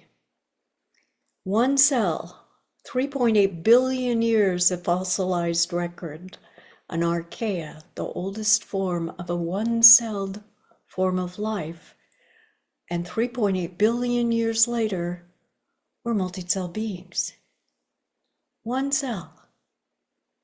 And you do it in 9 months. Whoa, where's that unfurling, unfolding pattern, the rhythm of the archetype of unfolding from the moment, embodied into form, from formlessness, what's informing? a physical world. And what if we can bring in all the knowing that this shift in consciousness that we feel, we can bring that in with our intention of being in the future moment that is not yet here, and learn to feel it, sense it, be with it, move. Imagine being able to bilocate wherever you want. I need a car. Ooh, Uber? I'm teleporting to wherever I need. Oh, wait a minute, teleport? What if I have to beam me up, Scotty? Oh, wait, what if there's no pattern lock? What if I have to have my own pattern lock? What if I can learn that archetypal rhythmic unfurling, unfolding pattern that allows me to move into the field, dematerialize, rematerialize? And what if that advanced civilization that we reference as level 8 in infinity, all the way back to you, Jeffrey, the infinity, as level 8 is inside the 0 point. What? 1 point. Oh, there is only 1 point. Oh, inside of 1 dimension? Oh, no, a 0 point is unobservable until there's a second point, and it becomes a line of force, a line of first dimension, giving rise to form, a third dimension. So in all of that, 1 point is inside of all dimensions. Imagine now that we'll come back to knowing how this is played in the rhythmic patterns as we come to the beautiful Kat is going to take us through a meditation, and knowing that the membership is $20 a month, and we invite you to come in and play with us and unfurl and unfold a whole new way of learning, growing, collaborating, cooperating, being together, and making that quantum leap to that future that we know is meant to be, because that's where we're from. That evolved civilization that is infinite in its beingness. So as we come back in, and we'll have Kat take us into the meditation, and then I will come back in and take you into the visceral movement of it deeper still, where we'll go inside the vessel. So stay tuned for that as well, and we'll have a whole experience of what that possibility is. Thank you, Oriana. And you couldn't see the chat because you were absorbed in sharing with us, but people were just loving the feeling of what you were giving us. It was really, really beautiful. So thank you. Yeah. And there is a skill involved in being able to bilocate and get beyond what we can imagine we can do, but actually to be able to precognize what it is that the heart is communicating in sensory neurites that we're awakening, and the brain is recognizing what the heart already is capable of feeling, sensing, communicating. Absolutely. Yeah. I want to take a quick moment, since you were talking about membership, just to share with people one more time how to become a member. And it's very easy. Go to SpaceFed, that's SPACEFED, spacefed.com. And then right at the top bar, you'll see memberships. Click memberships, and that's how you can learn how to join all these amazing people, including Nassim. And there's a lot of different ways that you do it. So I encourage all of us to join tonight. And thank you very much. And of course, Oriana will be back in a few moments with the dance. But take it away, Lee, to introduce Dr. Cat. Yeah. So, and I know this evening is flying by, and I want to introduce you to Kat. We call her Dr. Cat. She works in a lifestyle medicine format, but where we're with her a lot is in meditation. She actually offers a meditation to the membership community, and meditation is obviously, from my experience of knowing Kat, is a big part of her connection to the field. She loves the meditation. The meditation sort of like just move through her, and in our membership, whenever a subject comes up, Kat's the one to ask a lot of questions. and brings up but brings up a lot of good questions. She's very curious about the whole dynamic of how consciousness works, how it plays into our healing, because she has a business where she does that. But she's able to bring us to a point where we see it's beyond fixing something. It's more about integrating something that is, but at the highest multi-dimensional layers of our being. So you're in for a treat tonight, because she's going to take us into what I do call the multi-dimensional layers of consciousness that are always, and here's Oriana's words, unfurling and unfolding in consciousness as consciousness. So you're in for a really big treat. So please help me to welcome Dr. Kat Lewis. Thank you, Lee. I'm so happy to be with you all, and I love participating in the chat and connecting with you. This community, like you see, is just wonderful. And like Nama said, I mean, we are talking to the smartest minds on the planet.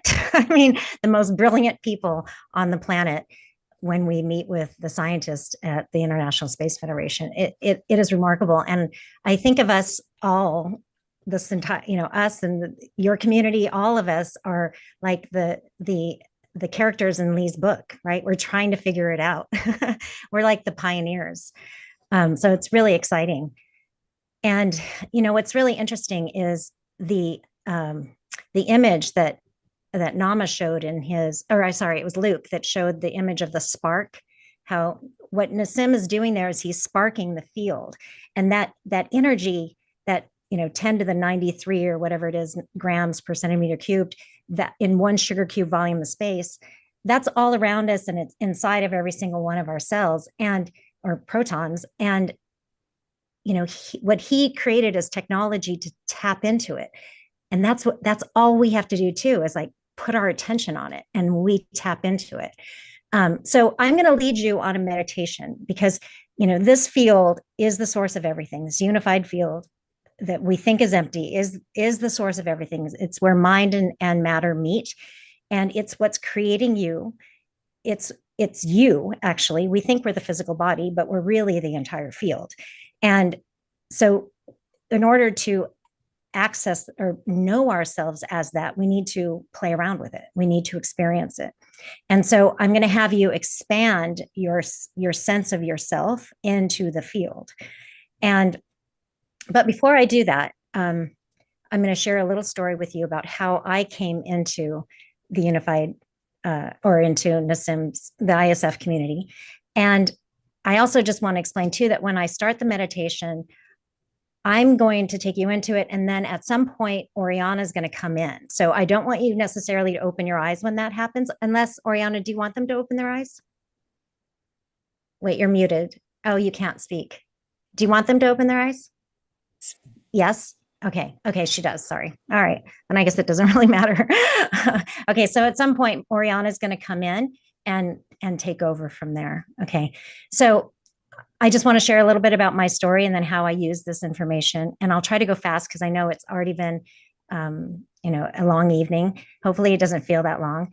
But in 2018, after studying, Seth material, studying the Vedic science of consciousness, Vedanta, which uses the unexamined logic of your experience to show you that you are not the physical body, but you are consciousness. So you actually get a felt experience of this. And so I was studying that for years. I was studying Paramahansa Yogananda. I read the Seth books. I read the life and teachings of the masters of the Far East. So these were all the materials that were really influencing me. And I was also practicing and teaching Kundalini yoga. And what that was doing was really de-stressing. All of these things together was really de-stressing my nervous system. And that was allowing me to experience reality differently. It was also changing the way I understood myself. And it's really interesting because, how we experience the world is determined by who we believe ourselves to be and what we believe reality to be. Oh, what was that? Okay. So they want the reading list. Okay, I'll put it in there later. Okay, so in 2018, after having done all of those things, I had a sudden and an instantaneous and spontaneous healing experience where my whole body just blew up into light. And some would call it a Kundalini rising experience. Some might even say a near-death experience. I actually thought I was dying. But what happened was all of a sudden I felt weightless. It was a quiet night at home with my daughter and my partner at the time. And I was laying down next to her, and all of a sudden I felt weightless. And as I looked, my head felt very, very light, like it wasn't even there anymore. It felt like the space. And I looked out, I kind of looked out, and I saw that the whole room was like moving. It was like light suspended in space. And so I sat up and I was looking out into the room, and I could see everything was like, lifted and not as dense as it normally feels. The material objects in the room was not as dense. There was even some texture to space. And I was like so confused. But because my head felt so light and the rest of my body felt light, I was like, am I having a stroke? And so I stood up and I looked at my arms and I could see them, but they were just at one with the space. They did not feel any different than the space. It was like I was like two little eyes sticking out of space. And it was like, I felt myself leaving the physical body, and I was seeing the room, the material objects in the room dissolve, like a dream dissolves when you're waking up slowly from a dream. And at that point I thought, oh God, I'm dying. I thought I was dying, but there was no pain. There was absolutely no pain. Anyway, I won't go into all the details, but at some point I felt like I had to vomit. And at this point I'm thinking, okay, this is really a stroke, but it turned out not to be. Obviously I'm still here. Well, not obviously, because I could have had a stroke, but I didn't. But anyway, so I let myself throw up. But what that was the energy rising up, but I didn't know it. Okay. So the energy was rising up and I threw up, and I was like, okay, I'm still here. And I go, let's move into the other room. And so I got up and I was walking down the hall, and all of a sudden I felt this like rush of like liquid electric energy, and it just shot out from my heart, like my chest, my center, and it like filled my entire body. And I just turned into light. Every single particle of my being, the blood, the bones, the tendons, everything felt like light. I felt like I was a light being, and I could swing my arms all the way back. I can't do it now, but I could swing them all the way back. They could touch, my legs could go right up in front of me. And, so one moment I'm thinking I'm dying, and the next moment I feel like a light being. And I was like, thank you, God, thank you, God, thank you, God. I thought God just saved me. I thought I had a spontaneous healing event. And then I thought, is this how we're supposed to feel? I was like, oh my God. And there was just light. It was just light. And I could take in enormous amounts of air, and I could feel the air come in. It was like pure life force energy. It was like clean, pristine light coming into my body, and I could feel it going all the way down to my toes. And I was like, oh my God, thank you, God, thank you, God, thank you, God, over and over and over again. And yeah, samadhi. And so what happened was I had Hashimoto's that disappeared. I had a shoulder injury where I could barely lift my arm up for like 2 years. And I couldn't even turn a door handle. That was gone. Like instantaneously, everything healed, because no disease can exist in that light. No, no disease can exist in that light. So the more we know ourselves as this, the more we know ourselves as this field of energy, the more we will experience that kind of feeling. And after that, I could feel energy. It uncovered, this ability to feel energy. I was walking down the sidewalks and it was everything was bouncing. And I could feel waves in this empty space that we know is not empty. I could feel it. And I could feel people's heart energy. If I led a meditation group, as soon as they close their eyes, I had them drop into their heart, I'd feel this energy just go out. And I now know that that's the vacuum, that's the scalar field. And so I was feeling all these things, but no one could explain it to me. I couldn't find anyone who could explain it to me. I got a huge book on Kundalini rising, did not understand it. And so anyway, that set me on the journey of trying to figure it out. And I found someone who I worked with for 4 years. He's an amazing man. His name is Lincoln Gurgar. He's on YouTube. He has an amazing YouTube channel. He does spiritual heart meditations. And so with him, every week for, every day really for years, I studied with him and I went deep and deep and deep into my heart. And what we're doing when we do that is we're going into the different layers of our mind. And so I started to understand how reality was created. And I wanted to explain it to people, and I wanted to share that in a book, but I was like, who's going to believe me? This is just my own experience. I need the science to validate my experience. And that's how I found Nassim. And as I sat and listened to a number of his events, I was so overjoyed that the science was explaining my experience. I couldn't believe it. So that's how I came to the group. And I just showed up and started attending the breakout sessions on Wednesdays and listening to, the Q&As with the scientist. And, Oriana and everybody else is right in that we get to sit with these the most brilliant minds on the planet and ask them questions. And they're really excited about educating people because they know that that's how we're all going to lift. But that's also a sign, like that experience is also a sign of how everyone's consciousness is changing, and we're all going to lift really fast. So I use this information in the work that I do because for me, having that experience and understanding that no disease can exist in that light, I can't do what I do without sharing that information. So I teach people how to create more and more coherence with this field.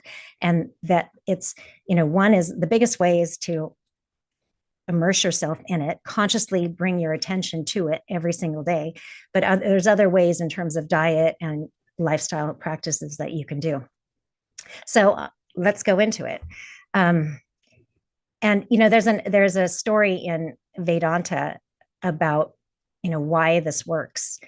So it's the yellow, it's the shirt, there's a t-shirt in the yellow dye. So if you dip a white t-shirt in a yellow dye and then take it out, it's going to have some yellow on it, but over time it'll fade. But if you keep dipping it in the yellow dye, eventually the white t-shirt will be a yellow t-shirt. So we need to keep dipping ourselves into the field, making a conscious effort to connect with the field, because it is the source of all knowledge. It is the source of the material, the physical body, all energy, all knowledge. And so when you keep dipping yourself into it, you get that. It fuels your body. You will become wiser. You'll know information that you didn't read somewhere. You'll just know it because the field is what is the mind of the universe, and you're connecting to it. Okay, so after all that, let's go ahead, and I'm going to start with some breath work, and then I'm going to have you experience the field, experience expand your awareness of who you are. We're not the physical body. We are this field around us, and the physical body is crystallizing inside that field. So that's going to be my goal. I'm really going to have you go into your heart, and I'm also going to have you focus. I'm going to say the word sense and feel a lot, because when you're sensing and feeling, you're not thinking. So you move out of space-time, out of the physical reality. They're all laid on top of each other, right? But you move out of space-time. That's where your thoughts are. They're in space-time. When you bring your awareness down into your heart and sense and feel the field around you, you're moving out of the physical world into the subtle realm, and there's no thoughts there. Okay. So focus on sensing and feeling. You're going to turn on, you're going to ignite these inner senses. And that's the way the soul communicates, is through senses. The human talks, or the mind thinks, and the soul communicates through feeling. Okay. So go ahead and sit up tall. Is my volume okay? Yes. And Kat, I want to tell you, feel free to take your time with this meditation. Okay. You know, sometimes guests feel like, oh my God, I'm past my time. Forget the time. We can stay till midnight. I want you to, you know, really go at whatever pace is really going to allow us to drop in with you. Okay, great. Thank you for that. Okay, so I'm going to do some breath work first because that really helps people expand, get into that expanded state. And this is a 3-part breath. For those of you that if you find it difficult, then just do one long inhale and then an exhale, and try to make the exhale and the inhale, try not to have too much space between them. Okay. So you want to you're going to inhale and then exhale, but the 3-part breath goes like this. You're going to inhale, fill the belly, inhale, feel the chest, and you really want to fill the chest all the way up to here. Okay. And then exhale. So sit up tall, close your eyes.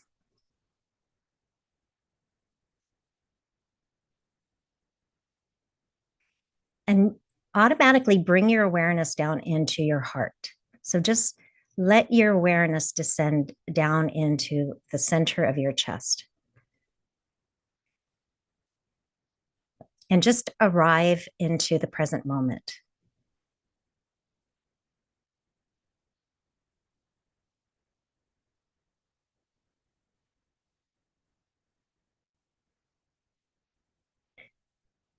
So breathe in and out of the center of the chest at first. So just allow yourself to imagine that the breath is coming in through into the heart and then out of the heart. And let your brain relax. And let your eyeballs fall back from the eyelids.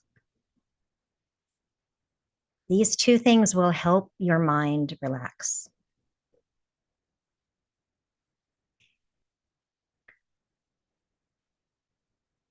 Just a few more breaths like this, and then we'll begin the breath work.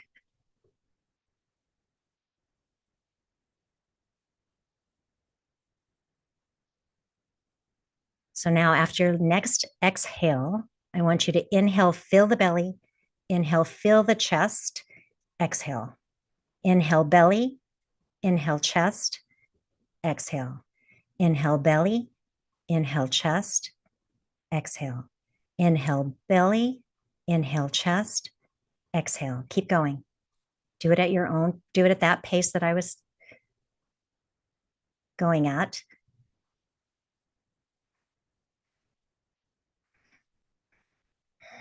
Try to really feel the back of your lungs.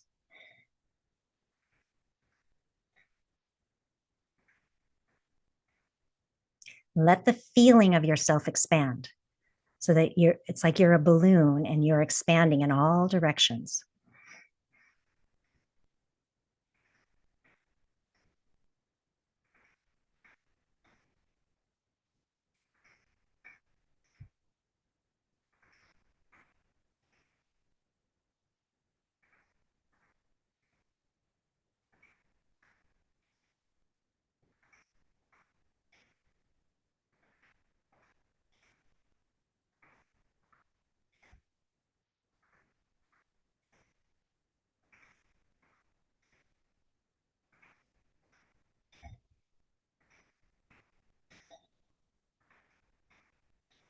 Make them deep.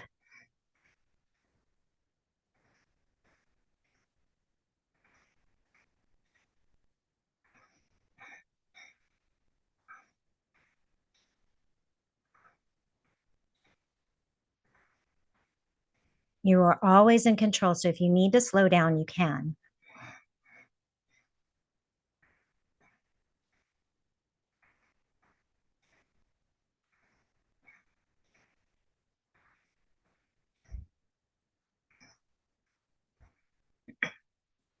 Yawning is a sign of your nervous system unwinding. So it's okay to yawn. Keep going.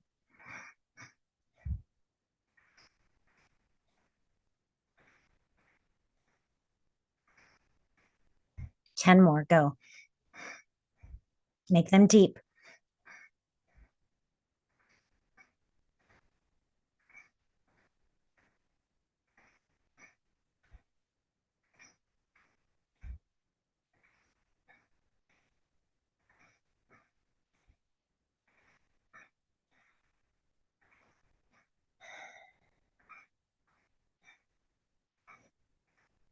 Last one, inhale and hold it at the top. So think of bringing the energy from your lower body up into your brain. So grabbing the energy from your root chakra and carrying it all the way up into the brain, and then squeezing your pelvic floor, pulling your navel back, and then focusing your attention in the center of the brain.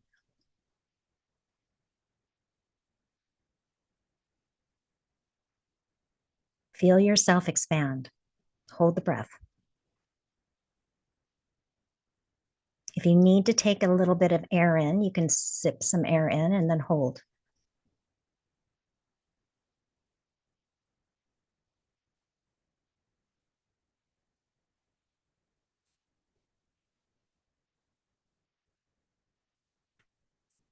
Exhale. Hold the breath out at the bottom of the exhale, so you stay empty.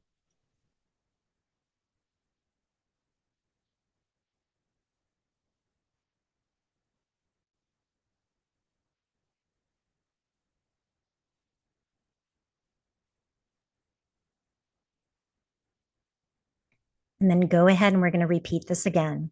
Inhale belly, inhale chest, exhale. Inhale belly, inhale chest, exhale. Inhale belly, inhale chest, exhale. Keep going.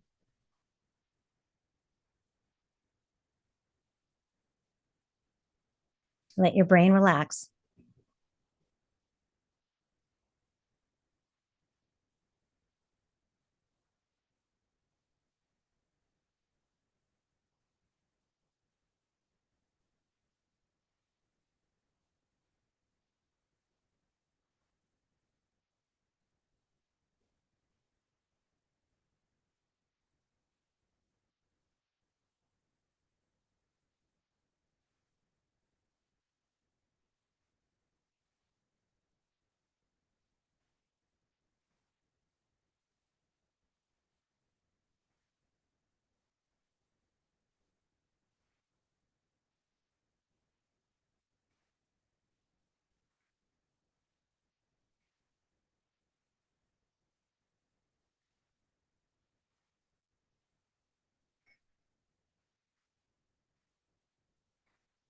So you want to expand above your head and all around you, but also down below the feet. So you're expanding in all directions.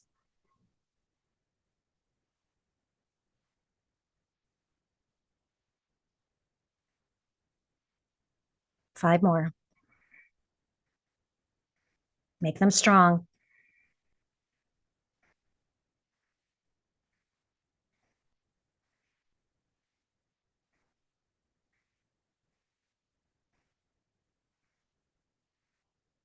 Last one, inhale, hold it at the top.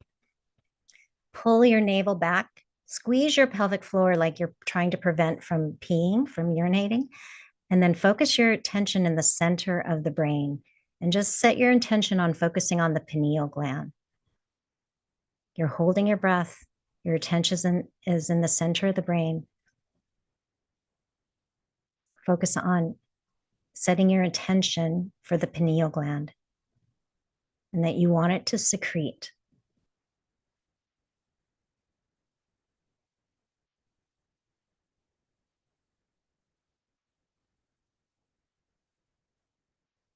Sip some air in if you need to.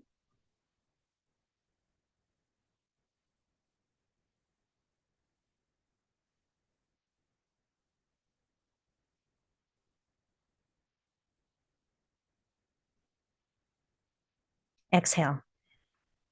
Hold the breath out at the bottom. Just relax and hold the breath out. Stay empty.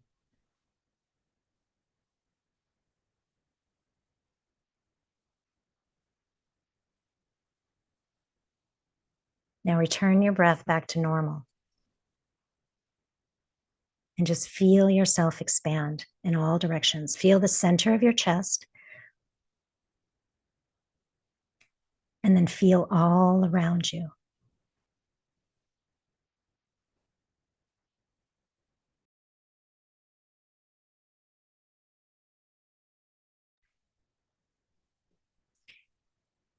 It's like you're trying to feel and touch the space. It's like you're curious about it. But let the mind relax. Each one of us is like a wave on the ocean of consciousness. You're an individual consciousness on this ocean of consciousness, and you're letting yourself merge back into the ocean. So let your thinking mind relax. Let the brain relax and pull away from the skull, and let the eyeballs fall back from the eyelids, and sense and feel a space all around you.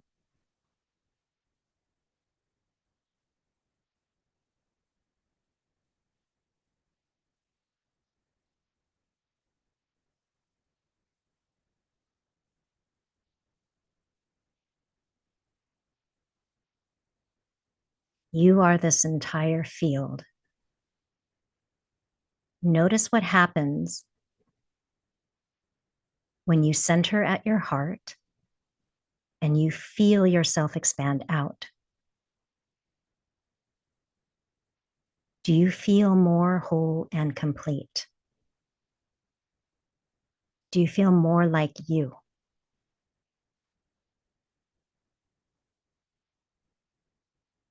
Keep sensing, keep feeling, and let yourself melt into the field. Become one with the field.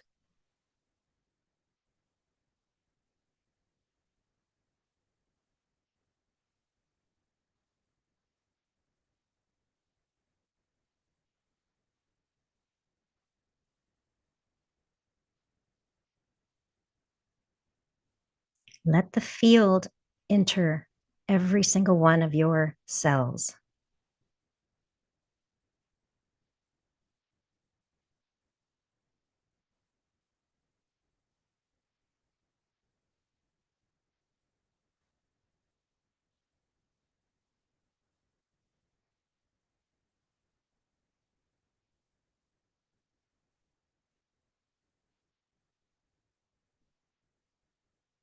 Become aware of yourself as awareness.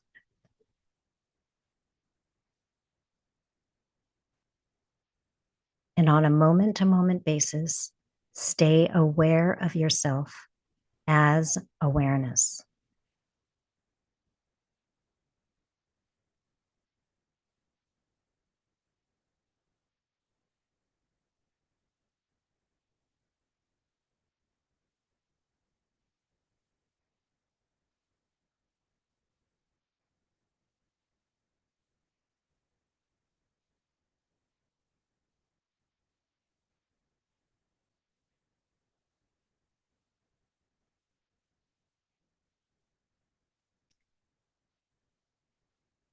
As you do this, let your heart shine.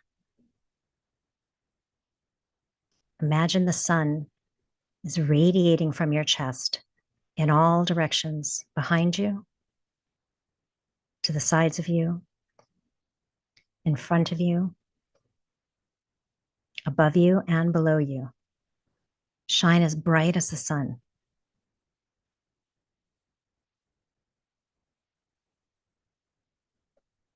In this state, you are creating coherence with the field.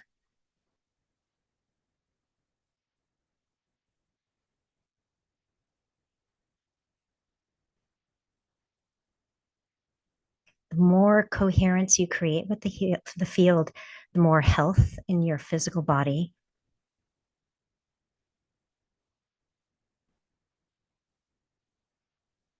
Notice as you shine brighter, what happens to your thoughts.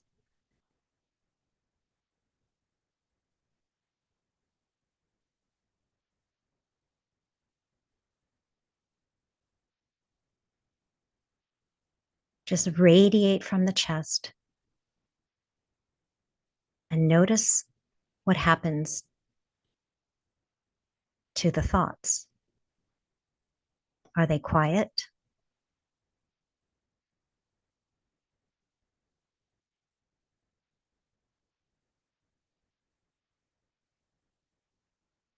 Notice what happens to your emotions. Are they still?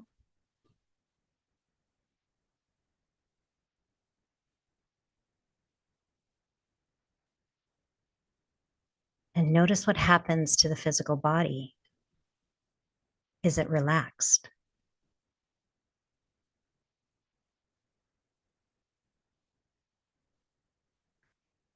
When you are connected to the field, you are in love.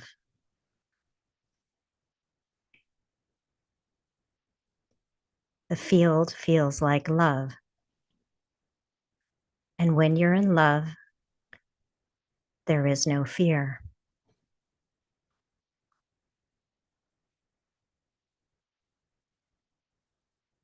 So radiate like the heart, like the sun from the heart. Shine. This is you. This is your true self without the belief systems that get in your way. From this point, you can see those belief systems more clearly.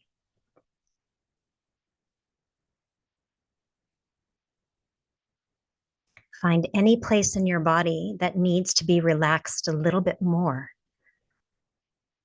And as you radiate from the heart, bring your awareness down to that spot in your body and let the light from your heart shine into that spot to break it up.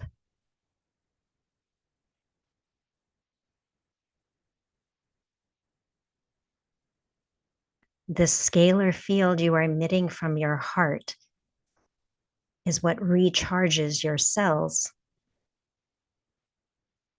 and brings your body back into alignment with this natural self of yours, the heart, the light shining from your heart. This is your true self.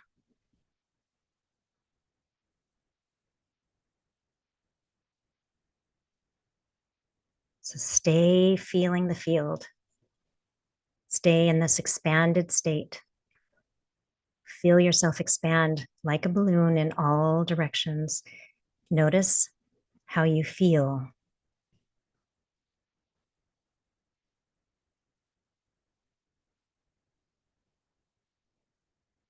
Can you remember to do this throughout your day?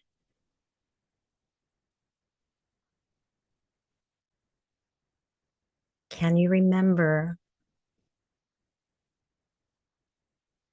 when you're experiencing a negative emotion or a belief system that's draining your energy?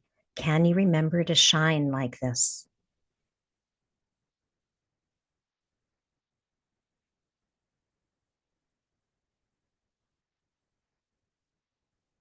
When you are in this state, a higher perspective will come to you,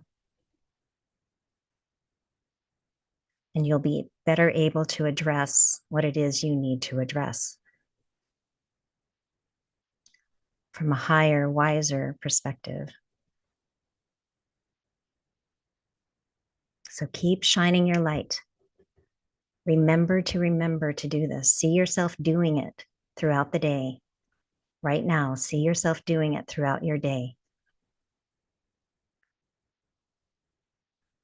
When we are in this state, we have a lot of influence over the whole globe.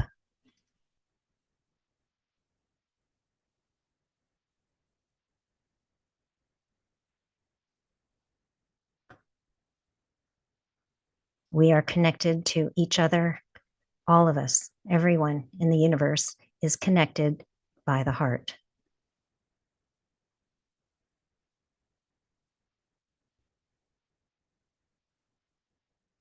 The greatest gift we can give to humanity is being in our hearts and sending love everywhere.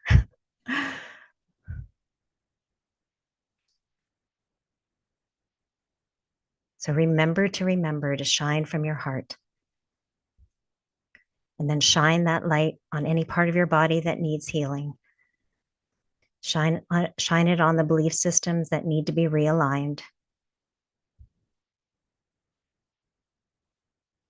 Stay in this expanded state, and Oriana is going to take over.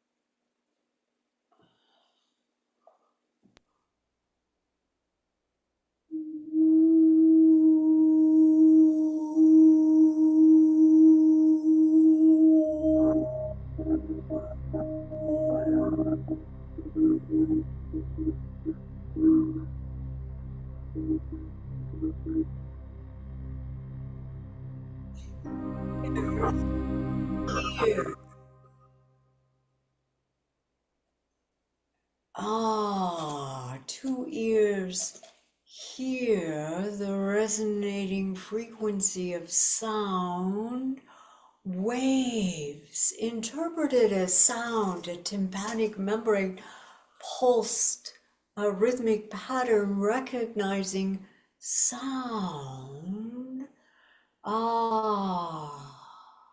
A tympanic membrane, the first sensory organ to form as a uterine embryo develops. Whoa, the heart is the first organ to form. What informs the heart in the heart of the heart of the heart? Whoa, one heart. Imagine being drawn in to the heart of the matter. Whoa, what would it be as you feel into being drawn in, whoa, inside, where all moving is moving, deeper still. Right? All that is expanding out is simultaneously moving deeper still. Imagine following that point. The point, the 0 point. Whoa, imagine at the center of a 0 point is a point inside of a point inside of a, wow, what if it feels like falling, whoa, inside a singularity, only one, inside one heart. Whose heart? Whoever has one heart. Whoa. How do you make one heart beat the first time?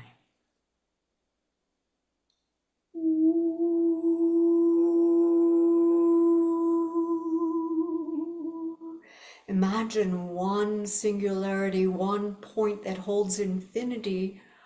On the other side of the universe, the inside, how would inside hold all that is outside, as all that is outside is turning in, turning out, outside in, inside out, in all a rhythmic pulse pattern, communicating a rhythmic, non-linear language. Imagine all the music that Omar has ever made, all the instruments he's ever played, all that music has one thing in common: the rest in between the notes. The rest is all the same rest, where music is not played. Imagine all that is not played, is the rhythm, the other side of the symphony that holds all the music of the spheres. And imagine that point inside the heart of the heart of the heart, drawing you in. And imagine Omashar, can music, that movement in.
Thank you all for journeying with us. Go to gallery view, everybody, and let's send some twinkles to Oriana for the dance and that amazing meditation by Dr. Kat. Absolutely exquisite. And I'm going to bring all of our guests back on as we kind of come close to conclusion. You all just rocked it. Absolutely rocked it. Let's all just send lots of love and twinkles and appreciation to all 6 of these amazing members of the International Space Federation community. The videos, the dance, the meditation, the explanation, the ARK crystals, all that we've learned tonight has been absolutely extraordinary. And I know a lot of you have mentioned already that you've joined. Oh, you know, because Kat went straight into music, I want to just let people know that she's got a YouTube channel. So go to YouTube and put in Kat, spelled K-A-T, Lewis, Ph.D. And look at this, all these amazing things. Mushroom Journey Revelation. The source of all disease, aging, and war. And a whole lot more. So definitely you can get more Kat by going to her website, or to her YouTube channel, I should say. And one more time, to join the ISF community, go to spacefed.com, spacefed.com. And then up top, just click memberships. There it is. You can join these amazing people. Are there any last thoughts or comments that any of you would like to share before we go to our closing song from Omar? I just want to say thank you, Scott, for, as always, being such an incredible host, for allowing us to come in tonight. Thank you to every single person, whether you're here, whether you went the course with us throughout the whole night, or watching it on a replay, or if you're on some other platform. We love you. We appreciate you. We welcome you to join us at ISF in the membership site, or we'll just meet you in the field. We're all there together, so we'll see you, but this time we'll give you a little wink and a nod to say hello. We'll see you in LA on September. Yeah, and anybody who can come to LA, please do so. Yes, that's what I was going to say. Hey, this is historic. If you get a chance, wow, be there with Nassim on September 14th. You'll be part of history. Beautiful. And I will put everybody's little bio, websites, emails, phone numbers into the chat box one more time while Omar is playing. But hopefully all of you are going to move and groove to the music. I know it's a little bit later than usual for a Wednesday night, but it's been a fantastic evening. Absolutely terrific. And here is our beloved brother, Omar.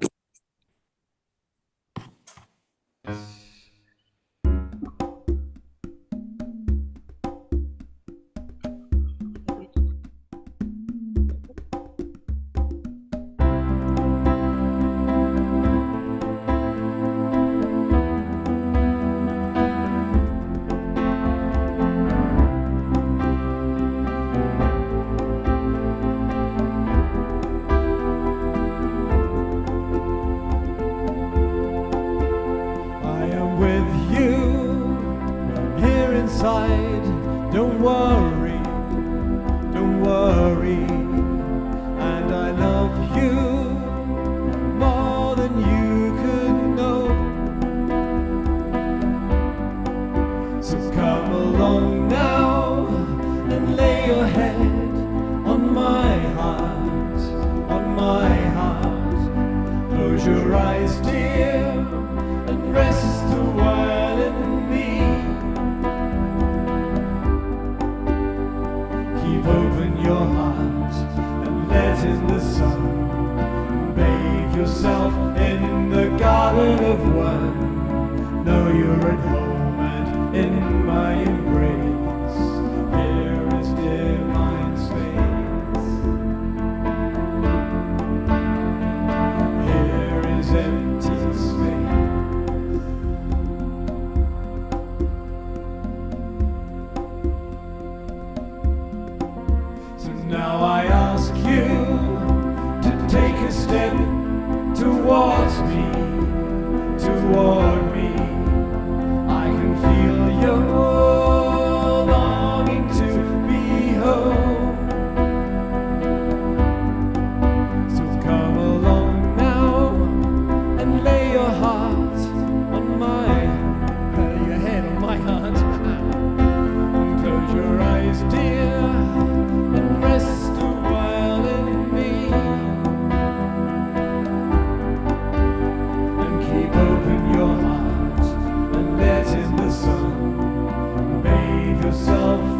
the garden of one. Know you're at home and in my embrace. There is empty space.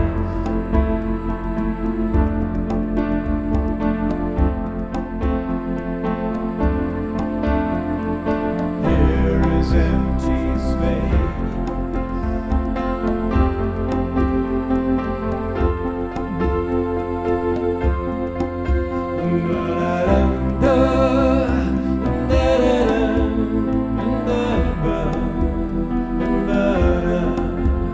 And I love you more than you could know. So keep open your heart and let in the sun. Bathe yourself in the garden of one. Know you're at home and in my embrace. There is divine grace.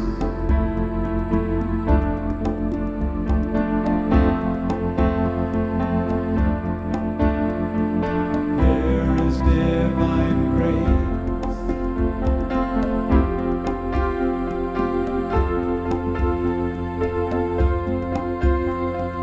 There is empty space.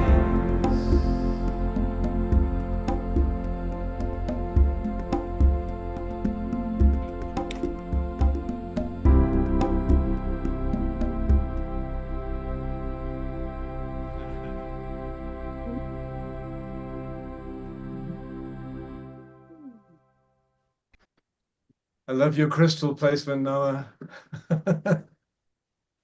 Super Wow. touched.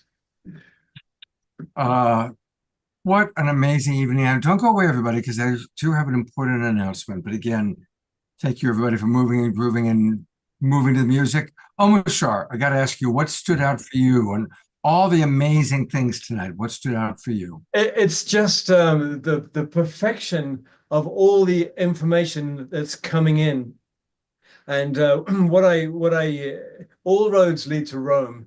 And I've worked a lot with several amazing masters, and I always used to get frustrated because they would be giving me all this scientific information, and I didn't at the time realize that it was all pointing to the same place, all pointing to the heart.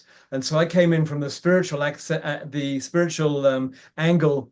And I got my heart open and my consciousness kind of rosy. But really, it's this information which has brought it home to me that it can actually be fully embodied. And I'm not out there and woo-woo anymore and just fully grounded. So I think the greatest thing that I've gained from this evening is grounding it all.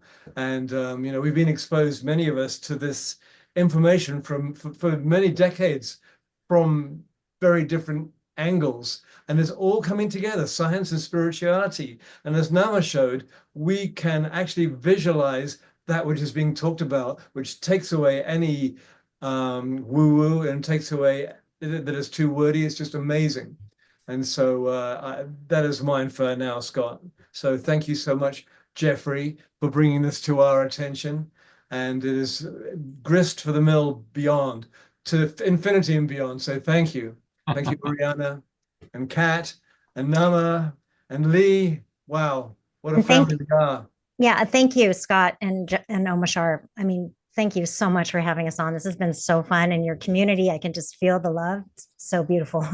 Kat, something I've got to mention to you, the books you mentioned were the exact same books that when I was a teenager and in my early 20s woke me up. The Nature of Personal Reality, the Seth Speaks book, which is like, that's like the Bible of Seth. Yes. Autobiography of a Yogi. Yes. Yogananda is still my master teacher. Ah.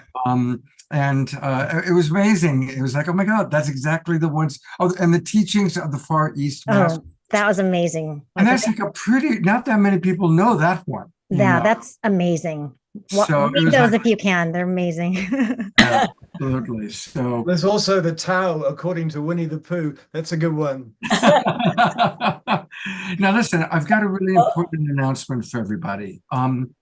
Stay up and we'll say goodbye to you one more time. But this Saturday night, what we're going to do is the show that we did, the fundraising event that we did for Piper, really was one of the most incredible Global Peace Tribe shows that we've done. You know, I've done about 600 of these now, and about 500 of them with beloved Omar. And honestly, the fundraiser we did was one of my 5 favorite shows of all time. But a lot of people weren't able to watch it because it was the same night as the Democratic National Convention and the same night that Kamala Harris made her acceptance speech. And a lot of people were watching that. So on Saturday night, we're going to show the highlights of the Piper Dellums fundraiser. And we're going to add some additional fun new things, new songs by Omar, and I'm arranging some other special experiences, but it's still going to be celebrating Piper and raising money for Piper. And what's amazing is an anonymous donor is matching our donations dollar for dollar. Last week we raised about $5,000, so with that match that makes it $10,000, and we still want to get more people. So I'm asking all of you, please not only come back on Saturday night, invite people. It's going to be a great show. Music from Omar, Gary Malkin, Kristen Hoffman, poetry from Charles Gibbs, dance, really beautiful, amazing things going on. It is a special Zoom room link. It's not the regular one we do for Saturday nights because I want to open it up to everybody in the public. So I've put the link into the chat box, the invitation. Please copy that. Also, you know, maybe copy the poster, which I also put into the chat box.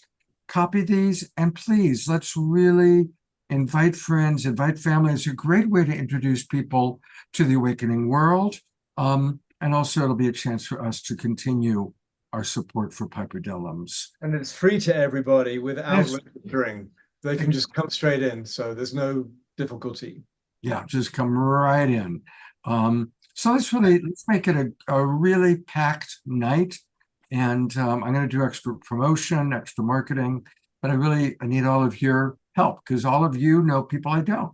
So let's really make it a special night. All right. Thank you one last time. I'm going to go to gallery view. Thank you to those of you who are still with us. Jerry Anderson, you know, it's gotten kind of late, but I do want to give Jerry and maybe Connie to share a little bit briefly about Earthstock, because of course we did a big promotion for the Earthstock Festival that happened last week. And how is your internet there, Jerry? Because you look frozen. Oh, I don't know. Can you see me? Is it okay? I always see your edge. You're completely frozen, but there you are. You're okay. You're okay, I would just say it was a very profound summit. And you know, the crazy thing that happens at summits isn't quite often the presentations, but being able to interconnect and relate with many people from around the world that are doing the same thing as you. And it was so profound that every single day during the Earthstock Summit, we had rainbows. Some days we had 2 rainbows in one day. Sometimes 2 days we had double rainbows in the same day. We had the elders from Brazil to Bolivia, Mexico, Canada. And so I think we had somewhere around 30 or 40 elders, including the ones that were local to the area there.